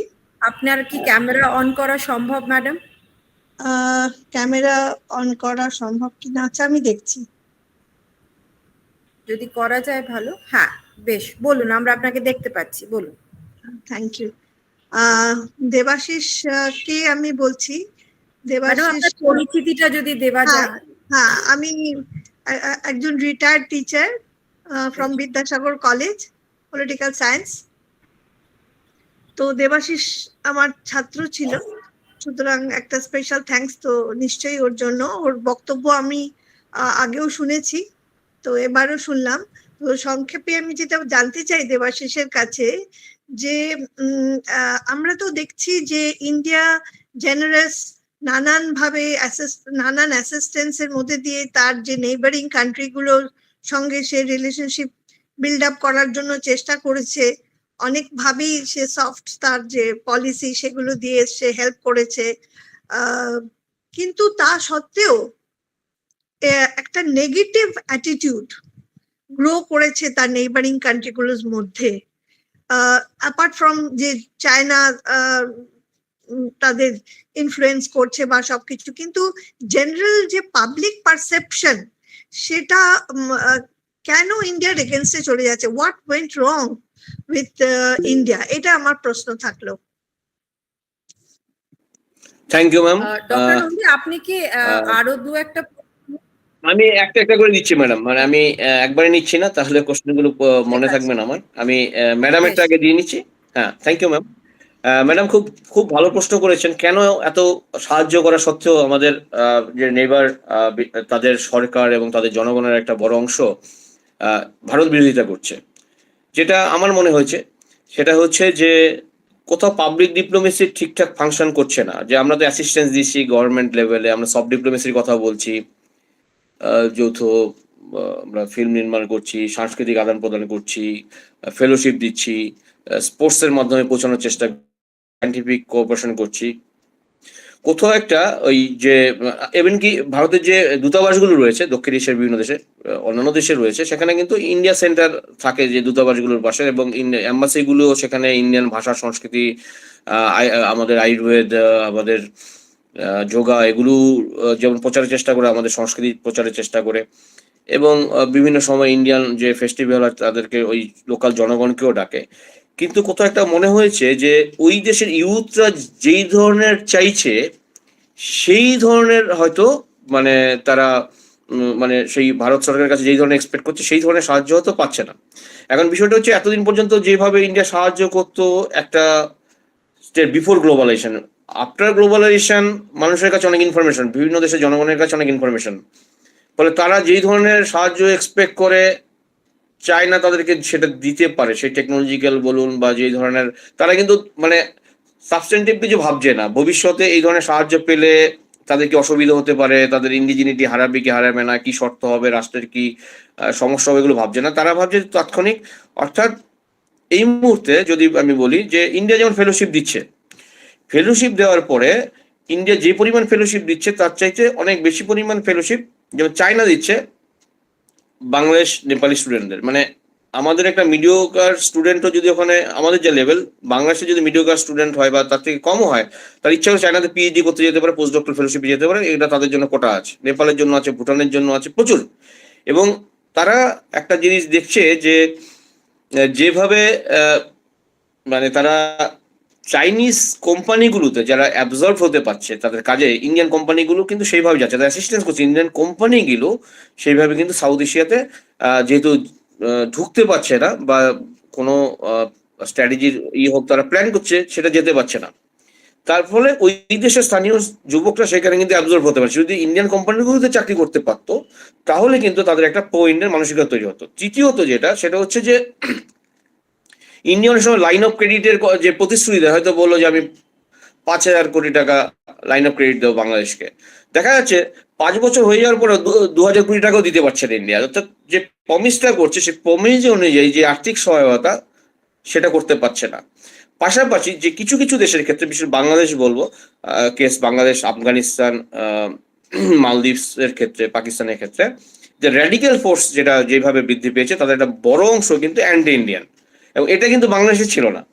এবং হুসেন মোহাম্মদ এরশাদ যখন 88 সালে বাংলাদেশ ইসলামিক স্টেট হিসাবে ঘোষণা করলো, তারপর তো বাংলাদেশ সেটা ডেভেলপ করেছে। আর পাকিস্তান তো বরাবরই ছিল। ইভেন মালদ্বীপসে যেটা ছিল না, 2012-র আগে মালদ্বীপসে কোনো ইসলামিক মডিউল ছিল, র্যাডিক্যাল ফোর্স ছিল না।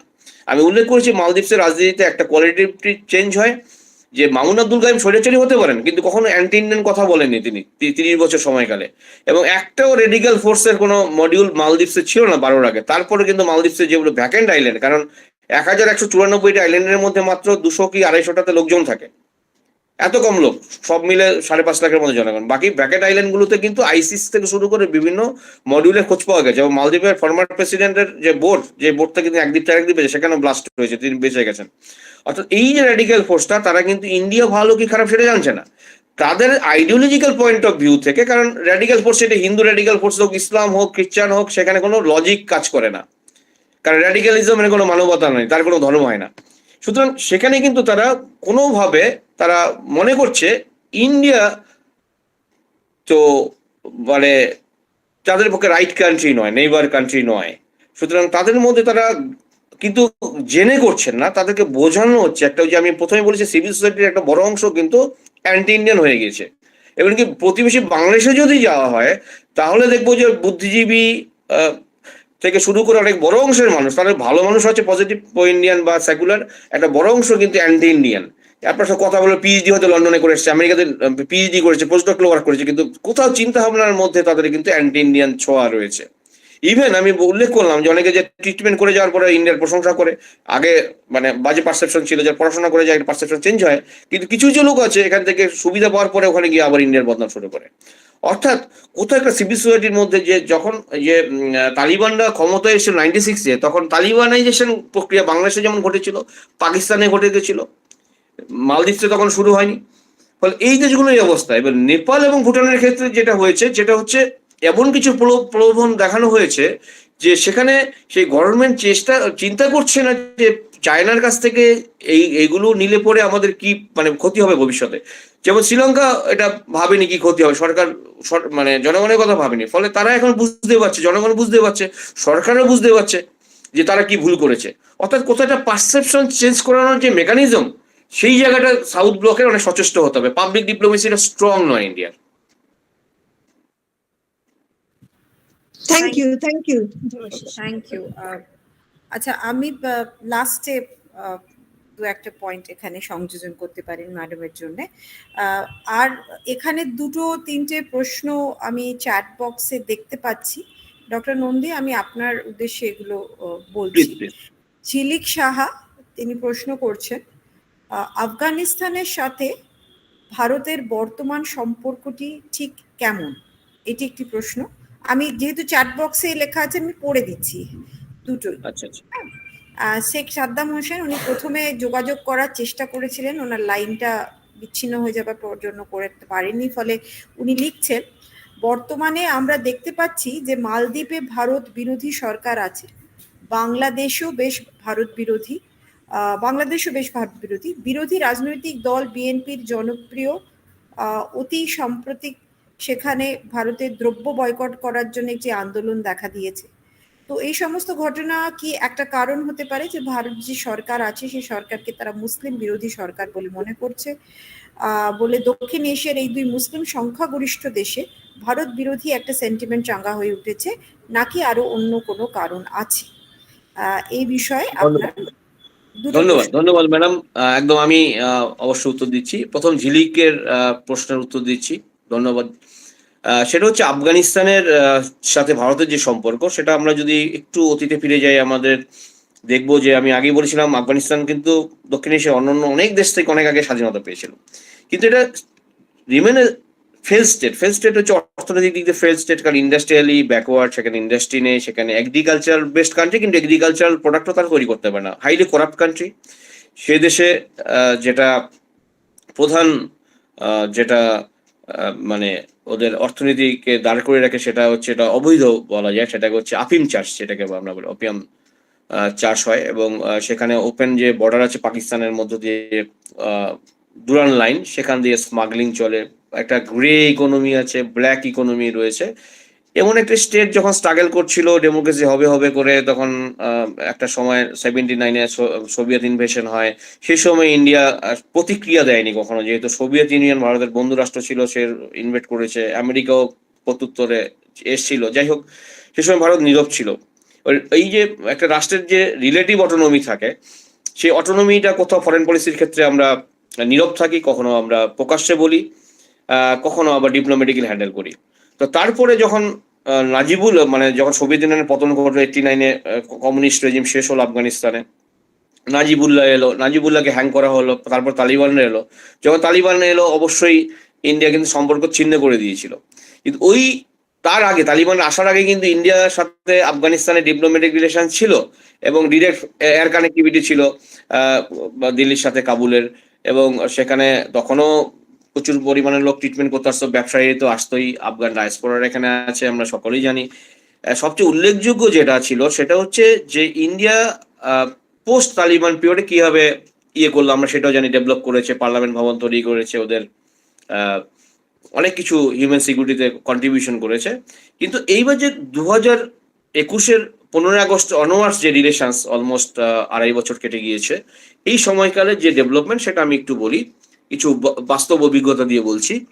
সেটা হচ্ছে আমার সুযোগ হয়েছিল আফগানিস্তানের কিছু স্কলারের সাথে কাজ করা, এবং আফগানিস্তানে বলে রাখি একটা ইউনিভার্সিটি নতুন হয়েছে, রোশন অনলাইন রোশন ইউনিভার্সিটি। সেটা হচ্ছে আফগান মেয়েদের পড়াশোনা বন্ধ হয়ে গিয়েছে, এবং বন্ধ হয়ে গেছে। আগে ইন্ডিয়ান সরকার আফগান মেয়েদের পড়াশোনার ব্যাপারে অ্যাক্টিভ রোল প্লে করতো, কিন্তু এখন করতে পারছে না। এখন এই আরএও ইউনিভার্সিটি কি করছে, মেয়েদের, women's are not allowed to take their education. So তার জন্য কি করেছে, আফগানিস্তানের যে প্রবাসী যারা রয়েছেন বিভিন্ন দেশে সেটেলড, শিক্ষিত, এস্টাবলিশ, বিভিন্ন দেশে রয়েছেন, তারা মিলে একটা অনলাইন বিশ্ববিদ্যালয় খুলেছে আফগানিস্তানের মেয়েদের শিক্ষার জন্য। যে আফগানিস্তানের ঘরে বসেই বিভিন্ন শহরের 34টা প্রভিন্সের বিভিন্ন রকম মেয়েরা, তারা অনলাইনে বিশ্ববিদ্যালয়, সেটা রেজিস্টার্ড হয়েছে লন্ডনে, সেই অনলাইন বিশ্ববিদ্যালয় 2 বছর হয়েছে। আমি সেই বিশ্ববিদ্যালয়ের ইন্টারন্যাশনাল অ্যাডভাইজার, ইন্টারন্যাশনাল রিলেশনস ডিপার্টমেন্টের। তা আমি যেটুকু জানতে পেরেছি ওদের বিভিন্ন মিটিংয়ে, যে সেখানে তারা মেয়েদের শিক্ষা দিচ্ছে, ডিগ্রি দিচ্ছে, লন্ডনে তাদের অফিস রয়েছে এবং বিনা পয়সা দেওয়া হচ্ছে। এবং অর্থানুকূল্য কারা, যে প্রতিষ্ঠিত আফগান যারা বিভিন্ন দেশে রয়েছে, অস্ট্রেলিয়াতে কেউ, জার্মানিতে কেউ, আমেরিকাতে, ইউরোপে, বিভিন্ন দেশে, তারা এটা ফান্ড করছে। আমার বন্ধু গোলাম মীর রহমানে, তিনি আফগানিস্তানের বাগলান ইউনিভার্সিটির সোশিওলজির অধ্যাপক ছিলেন। তিনি আইসিএসআর ফেলোশিপ নিয়ে এখানে পিএইচডি করেছেন হায়দ্রাবাদ সেন্ট্রাল ইউনিভার্সিটিতে। পরবর্তীকালে 2021 সালে তার পিএইচডি শেষ হয় এবং পোস্ট ডক্টর ফেলোশিপও পেয়েছিলেন। তারপরে দেশে চলে যান, মানে পোস্ট ডক্টর শুরু করার আগে, ওই ফেলোশিপটা অ্যাভেল করার আগে, জুলাই 2021। তারপর তালিবানরা ক্ষমতায় চলে আসে এবং তিনি ওখান থেকে একাধিক দিন আমাকে হোয়াটসঅ্যাপ মেসেজ করেছেন, ভিডিও কল করেছেন, ডিরেক্ট আমাকে দেখিয়েছেন কিভাবে আফগানিস্তান অত্যাচার। তিনি আফগান টিভিতে রেগুলার মুখ ছিলেন, যখন প্রি তালিবান এরাতে ইন্ডিয়াতে বসেই, যখন তিনি পিএইচডি করতেন, স্কাইপিতে বসে তিনি আফগান বিভিন্ন প্রাইভেট টেলিভিশনে তিনি টক শোতে, মানে পলিটিক্যাল অ্যানালিস্টের ভূমিকা পালন করতেন। যেহেতু তিনি প্রোগ্রেসিভ মাইন্ডেড, তিনি অ্যান্টি তালিবান ছিলেন, ফলে তিনি বলছেন, I am hiding my self in my room, আমি যে বাইরে যাই আমাকে মেরে ফেলবে, কারণ আমি তালিবানদের এত সমালোচনা করেছি, আর খুব প্রোগ্রেসিভ মাইন্ডেড লোক। ইতিমধ্যে তার যে স্ত্রী, তার ছেলে মেয়েকে নিয়ে কেরালা ইউনিভার্সিটি পিএইচডি করতে চলেছে, তিনি ফিজিক্সের। তার মানে বোঝা যাচ্ছে যে দেশে মেয়েরা পড়াশোনা করে না, তিনি নিজে পিএইচডি করছেন, পোস্ট ডক্টরাল ওয়ার্ক করছেন, তার স্ত্রী ফিজিক্স নিয়ে পড়েছেন, পিএইচডি করতেছেন, মানে প্রোগ্রেসিভ মাইন্ডেড। তো কিন্তু সে কন্টিনিউয়াস আমার সাথে যোগাযোগ রাখতো। সে গত বছর পালিয়ে ইরান চলে যান, গত বছরের 23-এর প্রথম দিকে ইরান চলে যান। ইরান থেকে তিনি চেষ্টা করতে থাকেন যে কিভাবে ইউরোপ যাওয়া যায়, কিভাবে তিনি ম্যানেজ করে অনেক কাঠখড় পড়িয়ে তিনি স্পেনের ভিসা জোগাড় করেন। এটা হচ্ছে 23-এর শেষের দিকে। আবার স্পেনে কিছুদিন, 23-এর মাঝামাঝি স্পেনে কিছু দিন থাকার পরে, কয়েক মাস থাকার পরে, গত সপ্তাহ, আগের সপ্তাহে আমাকে জানালেন আমি যে স্পেনে কাজের অভাব আছে একটু, তিনি ফ্রান্সে শিফট করেছেন। এবং আফগানিস্তানে যে মানুষ মানবিকভাবে খুব বাজে অবস্থায় হয়েছে, হিউম্যান সিকিউরিটির কথা বলছি, তার জন্য ভারত কিন্তু সচেষ্ট। আমি বললাম যে ব্যাক চ্যানেল ডিপ্লোমেসি একটা শুরু করেছে ভারত। ব্যাক চ্যানেল ডিপ্লোমেসিটা কি, যে আমি ডিরেক্ট স্বীকৃতি দিচ্ছি না তালিবান সরকারকে, কিন্তু যোগাযোগ রাখছি। ইন্ডিয়ান যে ডিপ্লোমেটরা গোপনে কিন্তু তালিবানদের সাথে বৈঠক করছে। ইভেন কয়েক মাস আগে, গত বছরের মাঝামাঝি, আমরা জানি যে থ্রু ওয়াঘা বর্ডার এবং এখানে ক্রস করে পাকিস্তান এবং তারপরে দুরান লাইন ক্রস করে আফগানিস্তানে বুশ ট্রাক পাঠিয়েছে ইন্ডিয়া, খাদ্যশস্য পাঠিয়েছে, যেখানে আফগানিস্তান খাদ্যাভাবে ভুগছে আফগানিস্তানের জনগণ। এবং ছাবার পোর্ট দিয়েও বেশ কিছু ফুড গ্রেন পাঠিয়েছে ইরান, থ্রু ইরান হয়ে আফগানিস্তানকে। ফলে আফগানিস্তানের মানুষের প্রতি আমরা মানে সদয়, আমরা মানে জেস্টার দেখাচ্ছি, আমরা গ্র্যাটিটিউড, আমরা জেনারেসিটি দেখাচ্ছি, কিন্তু আফগান সরকারকে নয়। কারণ ইন্ডিয়া কখনো টেরোরিজমকে বা অগণতান্ত্রিক সরকারকে অন প্রিন্সিপাল সাপোর্ট করে না। সুতরাং আমরা এটাও কনসার্ন যে আমরা এত ইনভেস্ট করেছি ওখানে, এত কিছু করলাম, উপরন্তু যে চায়না যে কখনো আফগানিস্তানে ইন্টারেস্ট দেখায়নি, চায়নার সাথে ছোট একটা বর্ডার শেয়ার করে আফগানিস্তান, সে কিন্তু আফগানিস্তান উত্তরাংশে কিছু খনিজ পাওয়া গেছে, মানে প্রাকৃতিক সম্পদ পাওয়া গেছে, সেটা এক্সট্রাক্ট করতে শুরু করেছে, সেখান থেকে কিন্তু চায়না লাভবান হবে। চায়না কিন্তু পলিটিক্যাল অ্যাফেয়ার্সে ঢোকে না, চায়না অন্যান্য ইউরোপিয়ান দেশ যেমন পলিটিক্যাল অ্যাফেয়ার্সে ঢুকতো, ইকোনমিক অ্যাফেয়ার্সে ঢুকতো, চায়না হচ্ছে ইকোনমিক অ্যাফেয়ার্সে ঢোকে, বাণিজ্যটা বোঝে। তো চায়না কিন্তু ঢুকে পড়েছে আফগানিস্তান এখন। সুতরাং ইন্ডিয়ার কনসার্ন হচ্ছে তাহলে আমি এত ইনভেস্ট করলাম তো আমারটা টোটালি বৃথা, কারণ ইন্ডিয়া প্ল্যান করেছিল যে সেখানে অন্যান্য ইন্ডিয়ান ইন্ডাস্ট্রিজ যাবে, থ্রু ছাওয়ার পোর্ট সেটা বিজনেস করবে, ট্রেড অ্যান্ড ইনভেস্টমেন্ট হবে। সুতরাং ইন্ডিয়া এখন একটা বড় চ্যালেঞ্জের সম্মুখীন আছে। এটা হচ্ছে প্রথম প্রশ্নের উত্তর। দ্বিতীয়, সাদ্দামের যে প্রশ্ন, খুব পার্টিনেন্ট প্রশ্ন, এটা আমি বলছি, হ্যাঁ ইন্ডিয়াতে এই যে বর্তমান যে সরকার চলছে কেন্দ্রে, সেখানে কিন্তু একটা মিক্সড পারসেপশন আছে। তা আমার যেটা মনে হয়েছে, আমি এই লাস্ট এই 10 বছরে প্রায় 20টা দেশ ভিজিট করেছি আমি বিশ্বের 4টে মহাদেশে। আমি অস্ট্রেলিয়া যেমন করেছি, ইউরোপের বিভিন্ন দেশ, south east Asia, central Asia. তা আমার যেটা পারসেপশন, যেটা মনে হয়েছে, আমি যে জার্মানিতে প্রথম যেবার গেলাম 22-এ, তখন মানে বার্লিনের এক ফুটপাতে দাঁড়িয়েছি আমি, অভিষেকও ছিল, অভিষেক কর্মকার আমার সাথে। আমরা অ্যাড্রেস জিজ্ঞেস করছি, একটা টার্কিশ ছেলে, না ইজিপ্টিয়ান ছেলে, সেখানে পড়াশোনা করতে এসছে। তো বলছে, আর ইউ ফ্রম ইন্ডিয়া? বললাম হ্যাঁ ইন্ডিয়া। বলে আমাদেরকে হোটেলটা বলতে পারে, কোন দিকে আমাদের ইন্টারনেট কাজ করছেন একটু দেখিয়ে দেবে। ছেলেটা হেল্পফুল, খুব ভালো ছেলে, ইন্ডিয়াকে প্রশংসা করি, ইন্ডিয়ার মানুষ খুব ভালো, আমার ইন্ডিয়া ভিজিট করার খুব ইচ্ছে। তারপর যে প্রধানমন্ত্রী কথা এলো, খুব বাজে উদ্দেশ্য করে কিছু বললেন যে তোমাদের দেশ ভালো, কিন্তু তোমাদের দেশে কিন্তু সেকুলার, বলো তোমাদের দেশ কিন্তু সেকুলার না, এটা মিসপারসেপশন বুঝতে পারলাম। তা আমি কেল ইউনিভার্সিটিতে গেছিলাম, তারপরে আমার একটা লেকচার ছিল বার্লিনে ওরিয়েন্ট ইনস্টিটিউটে, ওটা একটা থিঙ্ক ট্যাঙ্ক, মানে জার্মানির মিডিল ইস্ট পলিসি তৈরি করে ওরা। ওর যে ডিরেক্টর, ডেপুটি ডিরেক্টর, দুজন হচ্ছে প্রাক্তন জার্মানির অ্যাম্বাসেডার ছিলেন, একজন ওমানে ছিলেন, একজন মানে সৌদি আরবে ছিলেন, তারপরে তারা রিটায়ারমেন্টের পর থিঙ্ক ট্যাঙ্ক খুলেছে। ওখানে আমাকে ডেকেছিলেন বক্তৃতা দেওয়ার জন্য। তো আমি বক্তৃতা, ওখানে মাত্র 12 জন লোক ইনভাইটেড ছিল, রাউন্ড টেবিল ছিল, কোনো সেমিনার নয়। সেখানে অনেক গণ্যমান্য লোক এসেছিলেন, সরকারের 2জন প্রতিনিধি, ইন্টারন্যাশনাল কোর্ট অফ জাস্টিসের একজন মনে লয়ার, তারপরে আরো কিছু পুরনো ডিপ্লোম্যাট, এরকম মিলে এসে আমাকে বক্তৃতা, 1.5 ঘন্টা বক্তৃতার পরে একজন যে ইন্টারন্যাশনাল কোর্ট অফ জাস্টিসের, তিনিও ইভেনচুয়ালি জাস্ট তিনি ইজিপ্টিয়ান, সে আমাকে খুব করলো যে তুমি এত হিউম্যান সিকিউরিটি কথা বলছো, মিডিল ইস্ট হিউম্যান সিকিউরিটি নিয়ে ইন্ডিয়া করছে, জার্মানি এটা করতে পারে, যে তোমার দেশে আছে, তোমার দেশে তো মাইনরিটিদের ধরে ধরে মারছে, তাদের খাদ্যের উপর নিষেধাজ্ঞা আরোপ করছে, কি করবে নিষেধাজ্ঞা আরোপ করছে। খুব চটে গেল আমার উপরে। আমি তো একবারে বলিনি ইন্ডিয়া দোষ মুক্ত, আমি তো ইন্ডিয়াকে প্রশংসা করতে আসিনি, অন্য দেশে আমি যেটা ভালো খারাপ দুটোই বলছি ইন্ডিয়া, এবং আমি তো মিডিল ইস্টে কি করবো সেটা বলছি। মানে আমাকে কিন্তু খুব রিয়েক্ট করলেন উনি। মানে কোথাও একটা দক্ষিণ এশিয়ার, আমি কিছুদিন আগে বলছি যে ঢাকা বিশ্ববিদ্যালয়ের এক প্রফেসরের সাথে কিছু কাজ করছিলাম, সে ইন্ডিয়াতে এসেছিল প্রজেক্টের কাজ। সে বলছে আমি এত দেশে গেছি, ইন্ডিয়াতে অনেকবার এসে আমার ইন্ডিয়ার সঙ্গে একটা বাজে আইডিয়া ছিল, কিন্তু তার আমার আইডিয়াটা চেঞ্জ হলো যখন দেখেছে রাম মন্দির উদ্বোধন হবে। তিনি ভাবছি ইন্ডিয়াতে সব বন্ধ, সব সংখ্যালঘুদের উপর অত্যাচার হবে, এই হবে সেই হবে। যখন আমরা ঘটনাচক্রে 2 দিন আগে, একদিন দিল্লি, একদিন হায়দ্রাবাদ, একদিন চেন্নাই গেছিলাম, এটা ফেব্রুয়ারি মাসের ঘটনা, জানুয়ারি মাসের ঘটনা সম্ভবত বা এরকম। তো তখন তিনি বললেন আমার পারসেপশনটা চেঞ্জ হয়ে গেল, যে এই ইন্ডিয়াতে সবাই একরকম নয়, সবাই এটা নিয়ে মেতে উঠছে না, এই বিষয়টা রিলিজিয়াস ফ্যাক্টর নিয়ে, রিলিজিয়াস হয়তো ধর্মের মানে মনের ব্যাপার, অর্থাৎ এটার মিক্সড পারসেপশনের কিন্তু একটা ব্যাপার আছে। অর্থাৎ শিক্ষিত হলেই যে ইন্ডিয়াকে ভালো ভাববে, তার মধ্যে ন্যাশনালিটি কাজ করবে তা নয়, এবার তার সোসাইটিতে থেকে তার কি পলিটিক্যাল কমিটমেন্ট, সেটা কিন্তু খুব ভাবার রয়েছে, সেটা কিন্তু মানে উপর থেকে ভাবা যাবে না। ফলে আমরা যেটা দেখি through the lens of the government.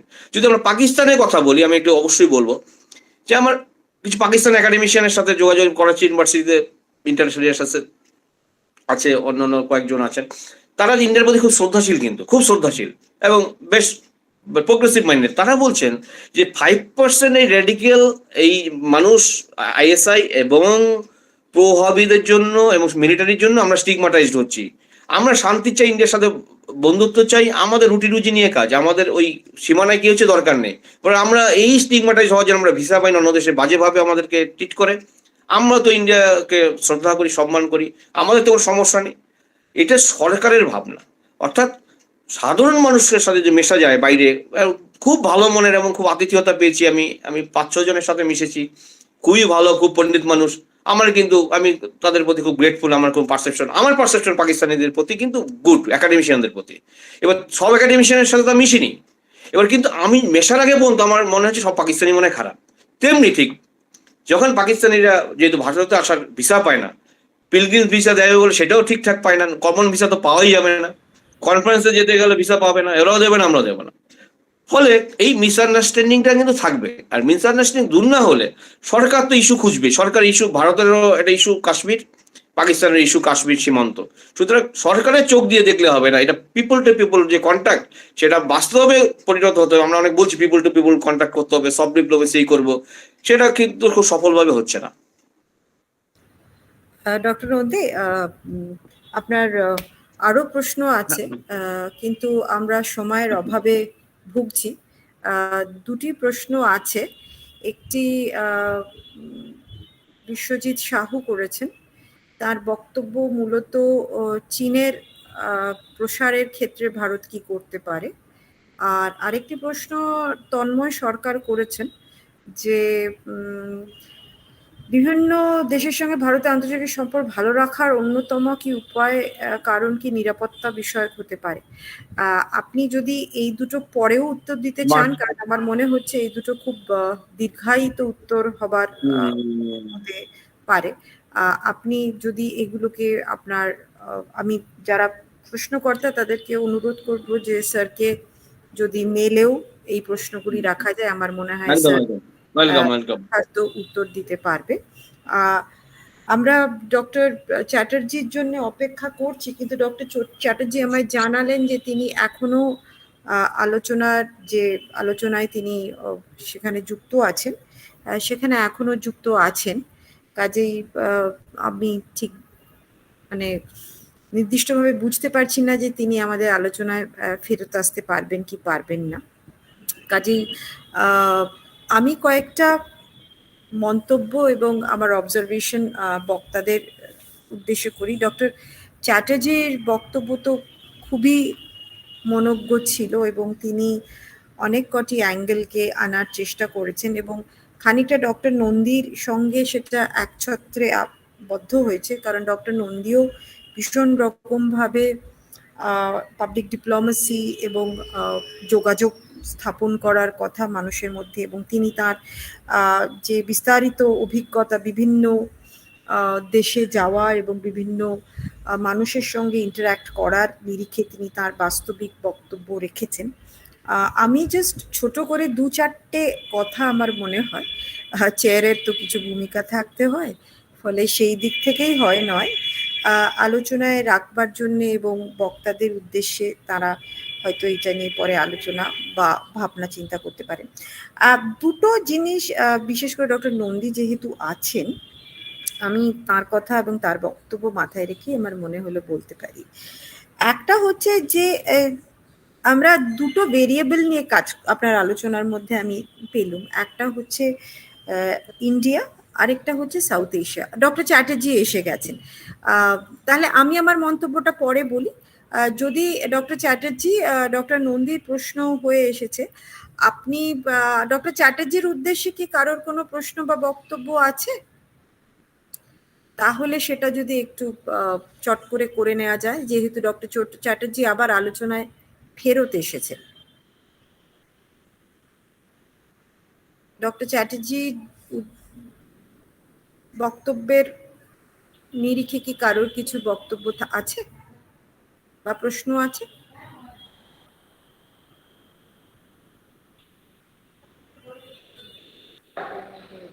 আমার মনে হচ্ছে অধিকাংশই যারা এখন আছেন হয়তো আমার বক্তৃতার সময় ছিলেন না, তো সেটা হয়তো হতে পারে। তাহলে আমি ডক্টর চ্যাটার্জি এবং ডক্টর নন্দী দুজনেরই বক্তব্যের নিরিখে দু একটা কথা বলি।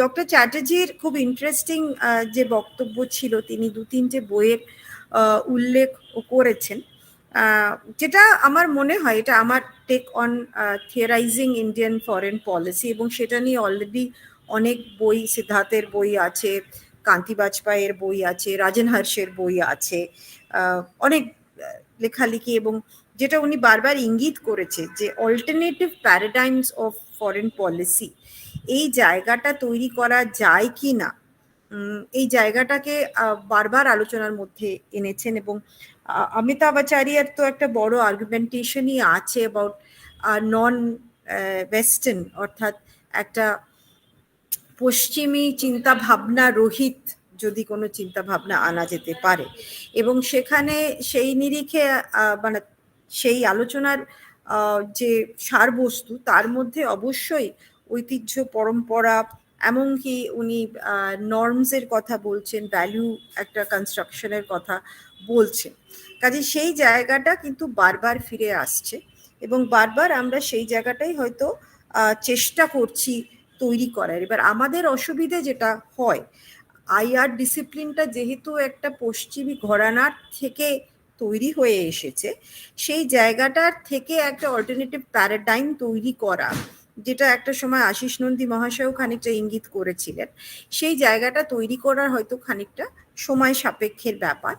এবং ভারতীয় পররাষ্ট্র নীতির সম্বন্ধে থিওরাইজেশনের জায়গাগুলিকে তৈরি করার জন্যে, বিশেষ করে যেহেতু ভারতের পররাষ্ট্র নীতির মধ্যে আমার মনে হচ্ছে সবসময় বিভিন্ন ধারা একই সময় অতিবাহিত হয়েছে। এই ক্ষেত্রে ডক্টর নন্দীর বক্তব্যটার যেখানে উনি নেহেরুজির কথা বলেছেন এবং নেহেরুজিকে আদর্শবাদী হিসেবেও তিনি বলেছেন, কিন্তু আমার সবসময়ও মনে হয়েছে যে নেহেরু আদর্শবাদী হতেই পারে, অনেকেই পপুলার পারসেপশন হচ্ছে নেহেরুজি বাস্তব মানে আদর্শবাদী, কিন্তু তার চিন্তা ভাবনার মধ্যে একটা বাস্তববাদী চিন্তা ভাবনা সবসময় কিন্তু কাজ করেছে। যদি বাস্তববাদী নাও বলি, আমার মনে হচ্ছে বাস্তব মণ্ডিত চিন্তা ভাবনা তো বড় ভীষণ রকম ভাবে কাজ করেছে।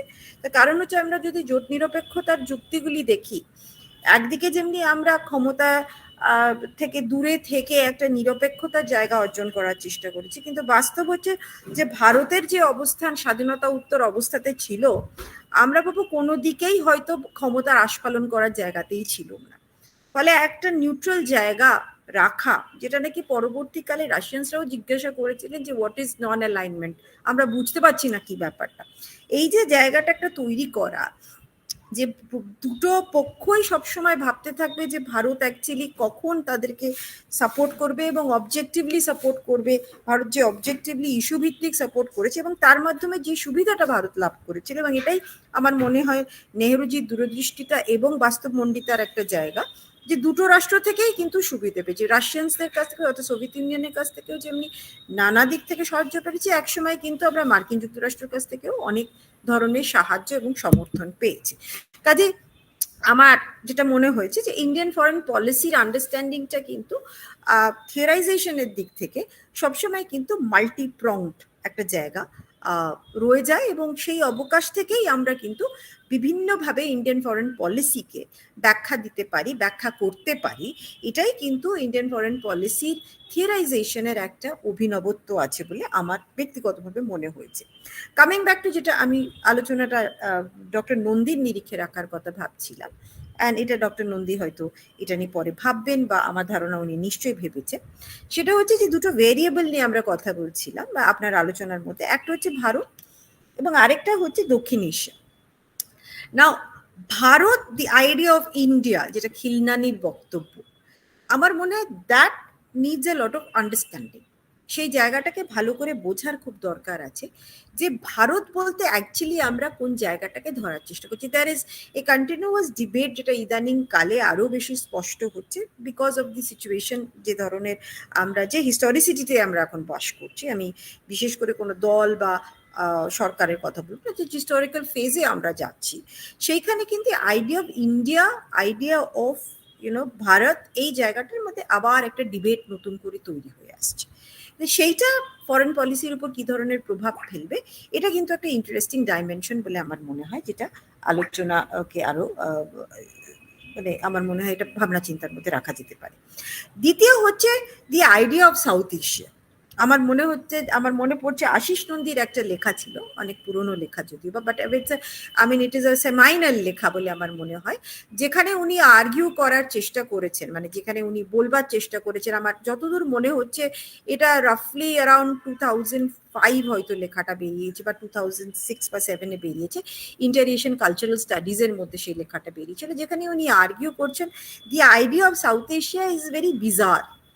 এই অর্থে বিজার যে প্রত্যেকটি রাষ্ট্র, দক্ষিণ এশিয়া বলতে বা দক্ষিণ এশিয়ার যারা সদস্য রাষ্ট্র হয়েছে এবং including Bharat being the referral point, সেখানে everybody is trying to be not be other state. কেউ কাউকে কপি করার চেষ্টা করছে না, সবাই নিজের একটা নিজস্বতা আনার চেষ্টা করছে, নিজের মতন করে আলাদা আলাদা সে একটা রাষ্ট্র এবং তার যে একটা আলাদা সত্তা আছে এইটা তৈরি করার চেষ্টা করছে। The result of this kind of ability or a tendency যে আমরা আরেকজনকে কপি করব না, ডক্টর নন্দী যেটা বলেছেন, এবং it is a very strong argument, যে ফলে the idea of South Asia never developed.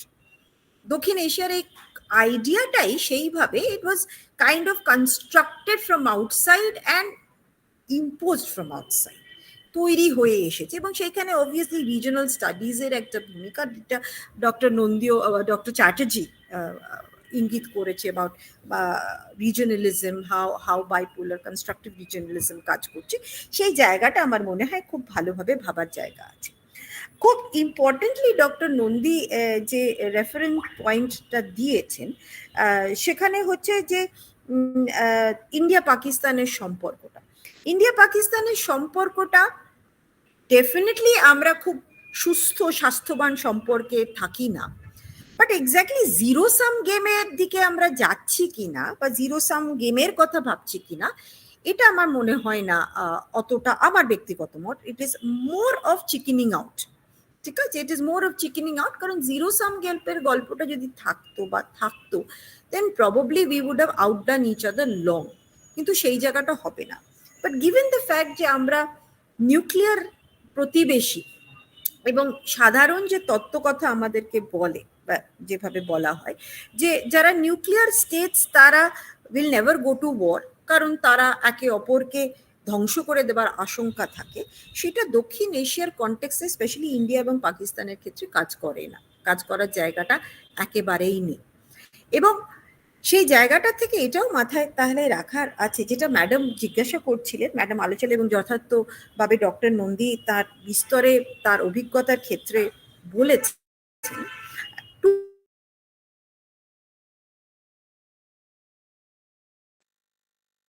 You must understand that দক্ষিণ এশিয়ার যে কনস্ট্রাক্টটা আছে, যে কনস্ট্রাক্টটা তৈরি করা হয়েছে, সেই কনস্ট্রাক্টের মধ্যে কিন্তু একটা জিওগ্রাফিক্যাল স্পেসিং এর অ্যাসিমেট্রি কাজ করে।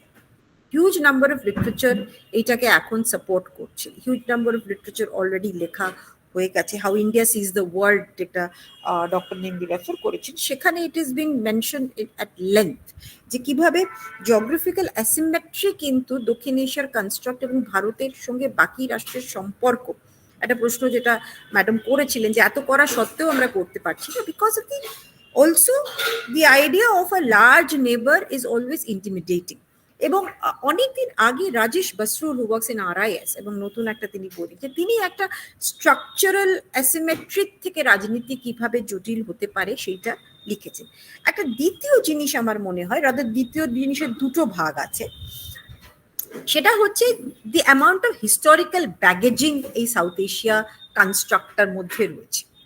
কারণ আমরা neither can we run away from our geography, neither can we run away or undo our history. কাজে জিওগ্রাফিক্যাল যে কম্পোনেন্টের সঙ্গে হিস্টোরিসিটির ব্যাগেজিং এর যে সমস্যাটা আছে, সেইটা কিন্তু ভারতের প্রচেষ্টা in reaching out to other countries, বিশেষ করে প্রতিবেশীদের সম্বন্ধে তাদের ভারতের ভাবমূর্তিটাকে পজিটিভ করার ক্ষেত্রে এইটা কিন্তু কোথাও একটা রয়েছে, এবং সেই হিস্টোরিসিটিটাকে আনডু করা, সম্পূর্ণ সরিয়ে দিয়ে নতুনভাবে শুরু করাটা I have doubt how it. And the second point যেটা হিস্টোরিসিটির সঙ্গে রিলেটেড হচ্ছে, সেটা হচ্ছে the concept of nation building of all the other states which relates to India. ইন্ডিয়ার সঙ্গে দ্য পার্টিশন হিস্ট্রি, যেটা আমরা হিস্টোরিক্যাল ব্যাগেজ, এই নেশন বিল্ডিং ইন সাউথ এশিয়াটাকে অসম্ভবে কমপ্লিকেটেড, কষ্টদায়ক এবং বর্তমানের যে আমরা জটিল সমীকরণ দেখছি সেটার সঙ্গে। ফর ইনস্টেন্স, একটা উদাহরণ, the idea of Bangladesh coming out of Bengali nationalism, which is also related to at one point in time আমাদের অবিভক্ত বাংলার সঙ্গে যুক্ত ছিল। দি আইডিয়া অফ শ্রীলঙ্কার এলটিটি বা শ্রীলঙ্কার Tamil identity being related to the south Asian, আপনি নিজেই ডক্টর নন্দী বলেছেন যে অসংখ্য মানুষ এখানে এসে পড়েছে। The whole issue of also western Pakistan, western Punjab being related to the partition of India, সব দিক থেকেই কিন্তু যদি আমরা দেখি, নেপালের ক্ষেত্রে আমরা মাদেশিদের প্রবলেমটা সারাক্ষণ এনকাউন্টার করছি, off and on. So therefore this idea of nation building and political stability of other neighboring states is also vis-a-vis related to the stability and nation building and India's ability to build good relations. আমরা গুজরালের কথা শুনেছি, আমরা এই বর্তমান সরকারের neighbourhood first শুনেছি, but এই যে ফান্ডামেন্টাল প্রবলেমসগুলি রয়ে গেল, এবং সেটা আমার মনে হয় পোস্ট কলোনিয়াল প্রজেক্টের দরুন হয়েছে। The only place the post colonial project did not work, এবং সেটা ডক্টর নন্দী যথার্থভাবে বলেছে, ইজ আফগানিস্তান। আফগানিস্তানে the British could not do anything except for making borders তৈরি করার আইডিয়াটা অবধি কিন্তু ব্রিটিশদের ভূমিকাটা আমার মতে ছিল, but rest of it socio cultural মেট্রিক্সটাকে কিন্তু ব্রিটিশ বা কলোনিয়াল প্রজেক্ট কোনোভাবে বিশেষভাবে ইনফ্লুয়েন্স করতে পারেনি। এবং যেটা ডক্টর নন্দী ওনার ব্যক্তিগত অভিজ্ঞতার নিরিখে বলছেন, there is also another side to the whole story, doctor Nandi, সেটা হচ্ছে এই যে আমরা আফগানিস্তান সম্বন্ধে এবং তালিবানের যে তালিবানি আচরণ, স্পেশালি মহিলাদের প্রতি, স্পেশালি শিক্ষিতদের প্রতি, their direction, sir, is basically towards the neo middle class, the educated western middle class, যারা শিক্ষিত, যারা স্কলার্স, যারা প্রগতিশীল। কিন্তু এটাও সত্য যে তালিবান ওয়ান আসার পরে যে প্রশাসন এসেছিল, they were corrupt to the T, they were totally corrupt to the T, এবং যার জন্যে প্রান্তিক এলাকাতে, রুরাল এলাকাতে, the resurgence of the Talibanis was a possibility. There was a chance of the resurgence because সেইখানে স্থানীয় জাস্টিস সিস্টেম আবার ফেরত আসে, and the Islamist forces came back. যেভাবে কাবুলে খুব সহজে, আমরা মনে আছে আমরা 15ই অগস্টে এখানে স্বাধীনতা উদযাপন করছি, এবং সেখানে তালিবানিরা কাবুলে ঢুকে যাচ্ছে হুড়মুড় করে within a couple of hours. এটা কিভাবে সম্ভব হয়েছিল? তার কারণ হয়েছিল যে পরিমাণ অর্থ সাহায্য মার্কিন যুক্তরাষ্ট্র দিয়েছিল to create civil defence forces, সেই টাকাটা কারাপশনে সম্পূর্ণ বিভিন্ন জায়গায় ছড়িয়ে পড়ে। Anything but a civil defence force was created. ফলে আফগানিস্তানের চরিত্রটা সম্পূর্ণ ভিন্ন, এবং ইন্ডিয়া সবসময় কিন্তু আফগানিস্তানের সঙ্গে unofficially, I reiterate the fact, unofficially including supporting the northern alliance যখন যুদ্ধ হচ্ছিল, সেইখানে কিন্তু আমাদের দোস্তমকেও সাপোর্ট করার ভূমিকা আমাদের রয়েছে। মানে ভারত হ্যাজ অলওয়েজ হ্যাড আফগানিস্তানের সঙ্গে, আপনি যথার্থ বলেছেন, স্টেকস, বাট অফিসিয়ালি যে পরিস্থিতি এখন তৈরি হয়েছে, সেখানে যেমনি মিয়ানমারের ক্ষেত্রেও আমাদেরকে সাবধানতা অবলম্বন করতে হচ্ছে because of the nature of the government, এবং সেইখানেও আফগানিস্তানেও আমাদের এই জায়গাটা তৈরি হয়েছে। কাজে আমাদের সিস্টেমের রন্ধ্রের মধ্যে দক্ষিণ এশিয়ার জন্য দক্ষিণ এশিয়াটাকে ব্যাখ্যা করাটা আমার মনে হচ্ছে খুব জরুরি, এটা আমার পার্সোনাল আন্ডারস্ট্যান্ডিং। এখানে কতগুলো আমি বলবো irreparable fault lines আছে, হিস্টোরিক্যাল, জিওগ্রাফিক্যাল, সোশিও কালচারাল, যেটা ভারতকে ব্যাকফুটে রাখে, এবং যেটা রাজেশজি বলেছিলেন লিমিটেড হেজিমনিক একটা জায়গায় তাকে আবদ্ধ রাখবে। তার বাইরে কিন্তু ভারতের পক্ষে বিভিন্ন, এবং আমরা কিন্তু চাইনিজদের সঙ্গে কম্পিট করে আমরা খুব একটা বেশি এগোতে পারবো না। Let us take it as a fact. দেখুন, চাইনিজদের যে ধরনের আর্থিক বল আছে, যেখানে পলিটিক্যাল ডিসিশন মেকিং যে ক্যাপাসিটি আছে, সেটার তুলনায় ভারতের সিস্টেম আলাদা এবং অর্থ ক্ষমতাও আলাদা। ফলে আমার অ্যাপ্রিহেনশন হচ্ছে, if we compete with the Chinese, তাহলে we are actually climbing up the wrong tree. Competition করে আমরা চাইনিজদের সঙ্গে পারবো না। ফলে we have to make our own understanding, এবং সেই ক্ষেত্রে we must go back to the places যেখানে আমরা কিছু করতে পারবো। ফর ইনস্টেন্স, ছোট্ট উদাহরণ দিয়ে আমি আমার বক্তব্য শেষ করছি। Chinese give loans, we give them development assistance, we give partnership assistance.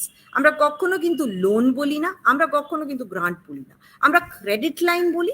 এবং এগুলো হচ্ছে symbolic of the fact that we are not aggressive in trying to reach out even diplomatically. সেটা হয়তো আমরা মানে যেটা আমরা বলি will the elephant ever dance মেলনের ভাতায়, আমরা কিন্তু খুব মন্থর গতিতে চলি, but it has its own plus points, it also has its own drawbacks. ফলে এগুলো আমার আন্ডারস্ট্যান্ডিং অ্যাজ এ বলবো রাষ্ট্রবিজ্ঞানের এবং ফরেন পলিসির ছাত্রী হিসেবে আমার মনে হচ্ছে এই বক্তব্যগুলোকে।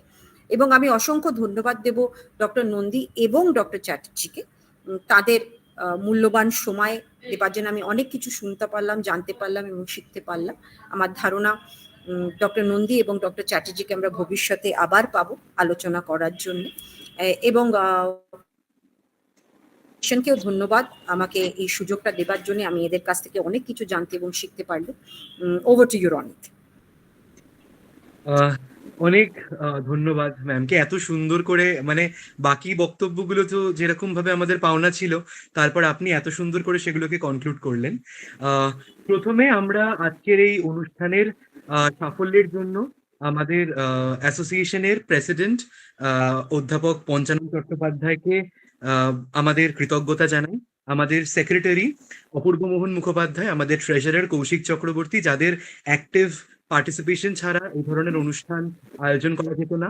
টেকনিক্যাল সাপোর্ট ইউটিউব কন্ডাকশনের জন্য আজকে ঝিলাম ঘোষকে আমরা কৃতজ্ঞতা জানাই আমাদের পক্ষ থেকে। আজকে আমাদের অনুষ্ঠানে প্রায় 90 জন শুধুমাত্র জিমিটে জয়েন করেছে এবং অ্যাট এ টাইম প্রায় 77+ পার্টিসিপেন্ট একসাথে শুনেছে। আজকালকার দিনে ওয়েবিনারে অ্যাভারেজ যা পার্টিসিপেন্ট হয় আপনারা বুঝতেই পারছেন, তার তুলনায় এটা একটি ম্যাসিভ সাকসেস। আমাদেরকে সময় দেওয়ার জন্য অধ্যাপক ঈশানী নস্কর ম্যাম, আমরা ছোটবেলা থেকে, আমি 2013 থেকে 18 যাদবপুরে যখন পড়াশোনা করেছি, আমরা ইন্ডিয়ান ফরেন পলিসির বই মানেই বুঝতাম অধ্যাপক ঈশানী নস্কর, এবং আজকে ওনার মুখে আমরা অ্যানালিসিস শুনছি, এটা আমাদের জন্য অনেক বড় পাওয়া। অধ্যাপক দেবাশিস নন্দী, অধ্যাপক প্রতীপ চট্টোপাধ্যায়, তারা এত কম বয়সে এই ধরনের বিষয়গুলোতে এতটা সাফল্য অর্জন করেছে। আমি আজকে দেবাশিস স্যারের ইন্ট্রোডাকশন দেবো বলে গুগলে পড়তে শুরু করলাম, তাতে আমার প্রায় আধ ঘন্টা লাগলো। উনি এতগুলো জায়গায় পড়িয়েছেন, আমি ততগুলো বোধহয় পেপার প্রেজেন্টও করিনি আর কি। প্রায় 4খানা মহাদেশে আমি দেখলাম উনি নিজে গেছেন, সেখানে গিয়ে কথাবার্তা বলেছেন, তার একাডেমিক এত বিস্তৃত নলেজ। এবং আমরা আজকে সেই ওনার বক্তব্যে এত মানে ডেপথে এত ইনফরমেশনও পাচ্ছিলাম। আমার মনে হয় আমাদের মতো যারা ইয়াং স্কলার্স, আমাদের জন্য এগুলো অত্যন্ত গুরুত্বপূর্ণ হয়ে থাকবে।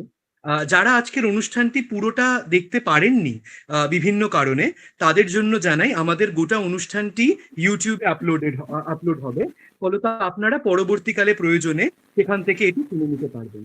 আমি আরো একবার ধন্যবাদ জানাবো অধ্যাপক দেবাশিস নন্দী মহাশয় এবং অধ্যাপক প্রতীপ চট্টোপাধ্যায় মহাশয়কে, তাদের মূল্যবান সময় থেকে সময় বের করা শুধু নয়, এত ইন্টারেস্টিং করে এতটা মানে জমাট বাঁধা একটি আলোচনা আমাদেরকে উপহার দেওয়ার জন্য। এবং সর্বশেষ আমি ধন্যবাদ জানাবো আজকে যারা আমাদের শ্রোতারা, দর্শক বন্ধুরা, যারা তাদের সময় থেকে, তাদের ব্যস্ত সময় থেকে বের করে আমাদের অ্যাসোসিয়েশনের জন্য প্রায় 2 ঘন্টা সময় আপনারা অতিবাহিত করলেন। আপনাদের জন্যই অ্যাসোসিয়েশন তার সাফল্যের চূড়ায় পৌঁছতে পারবে। আমরা আজকের ফিডব্যাক লিঙ্কটা অলরেডি এখানের যে চ্যাট বক্স সেখানে ড্রপ করেছি। যারা যারা ই সার্টিফিকেট চান তারা অনুগ্রহ করে ওইখানে গিয়ে ফিডব্যাক লিঙ্কটি ফিল আপ করুন, আপনাদের ইমেলে ই সার্টিফিকেট চলে যাবে। আমরা আজকের অনুষ্ঠান এখানেই শেষ করছি। আশা করছি আমরা আরো এরকম অনুষ্ঠান করতে পারবো এবং সেখানে আপনাদের সকলকে আমরা আবারও পাবো। অনেক অনেক ধন্যবাদ সকলকে। Thank you Ishani ma'am, Ronit, my co-panelist Pradip Chatterjee এবং সকল পার্টিসিপেন্টসকে থ্যাংক ইউ সো মাচ। আপনি এতটা সময় দিলেন, আমরা খুবই কৃতজ্ঞ। Welcome, bye. Thank you sir. রাখছি তাহলে। হ্যাঁ।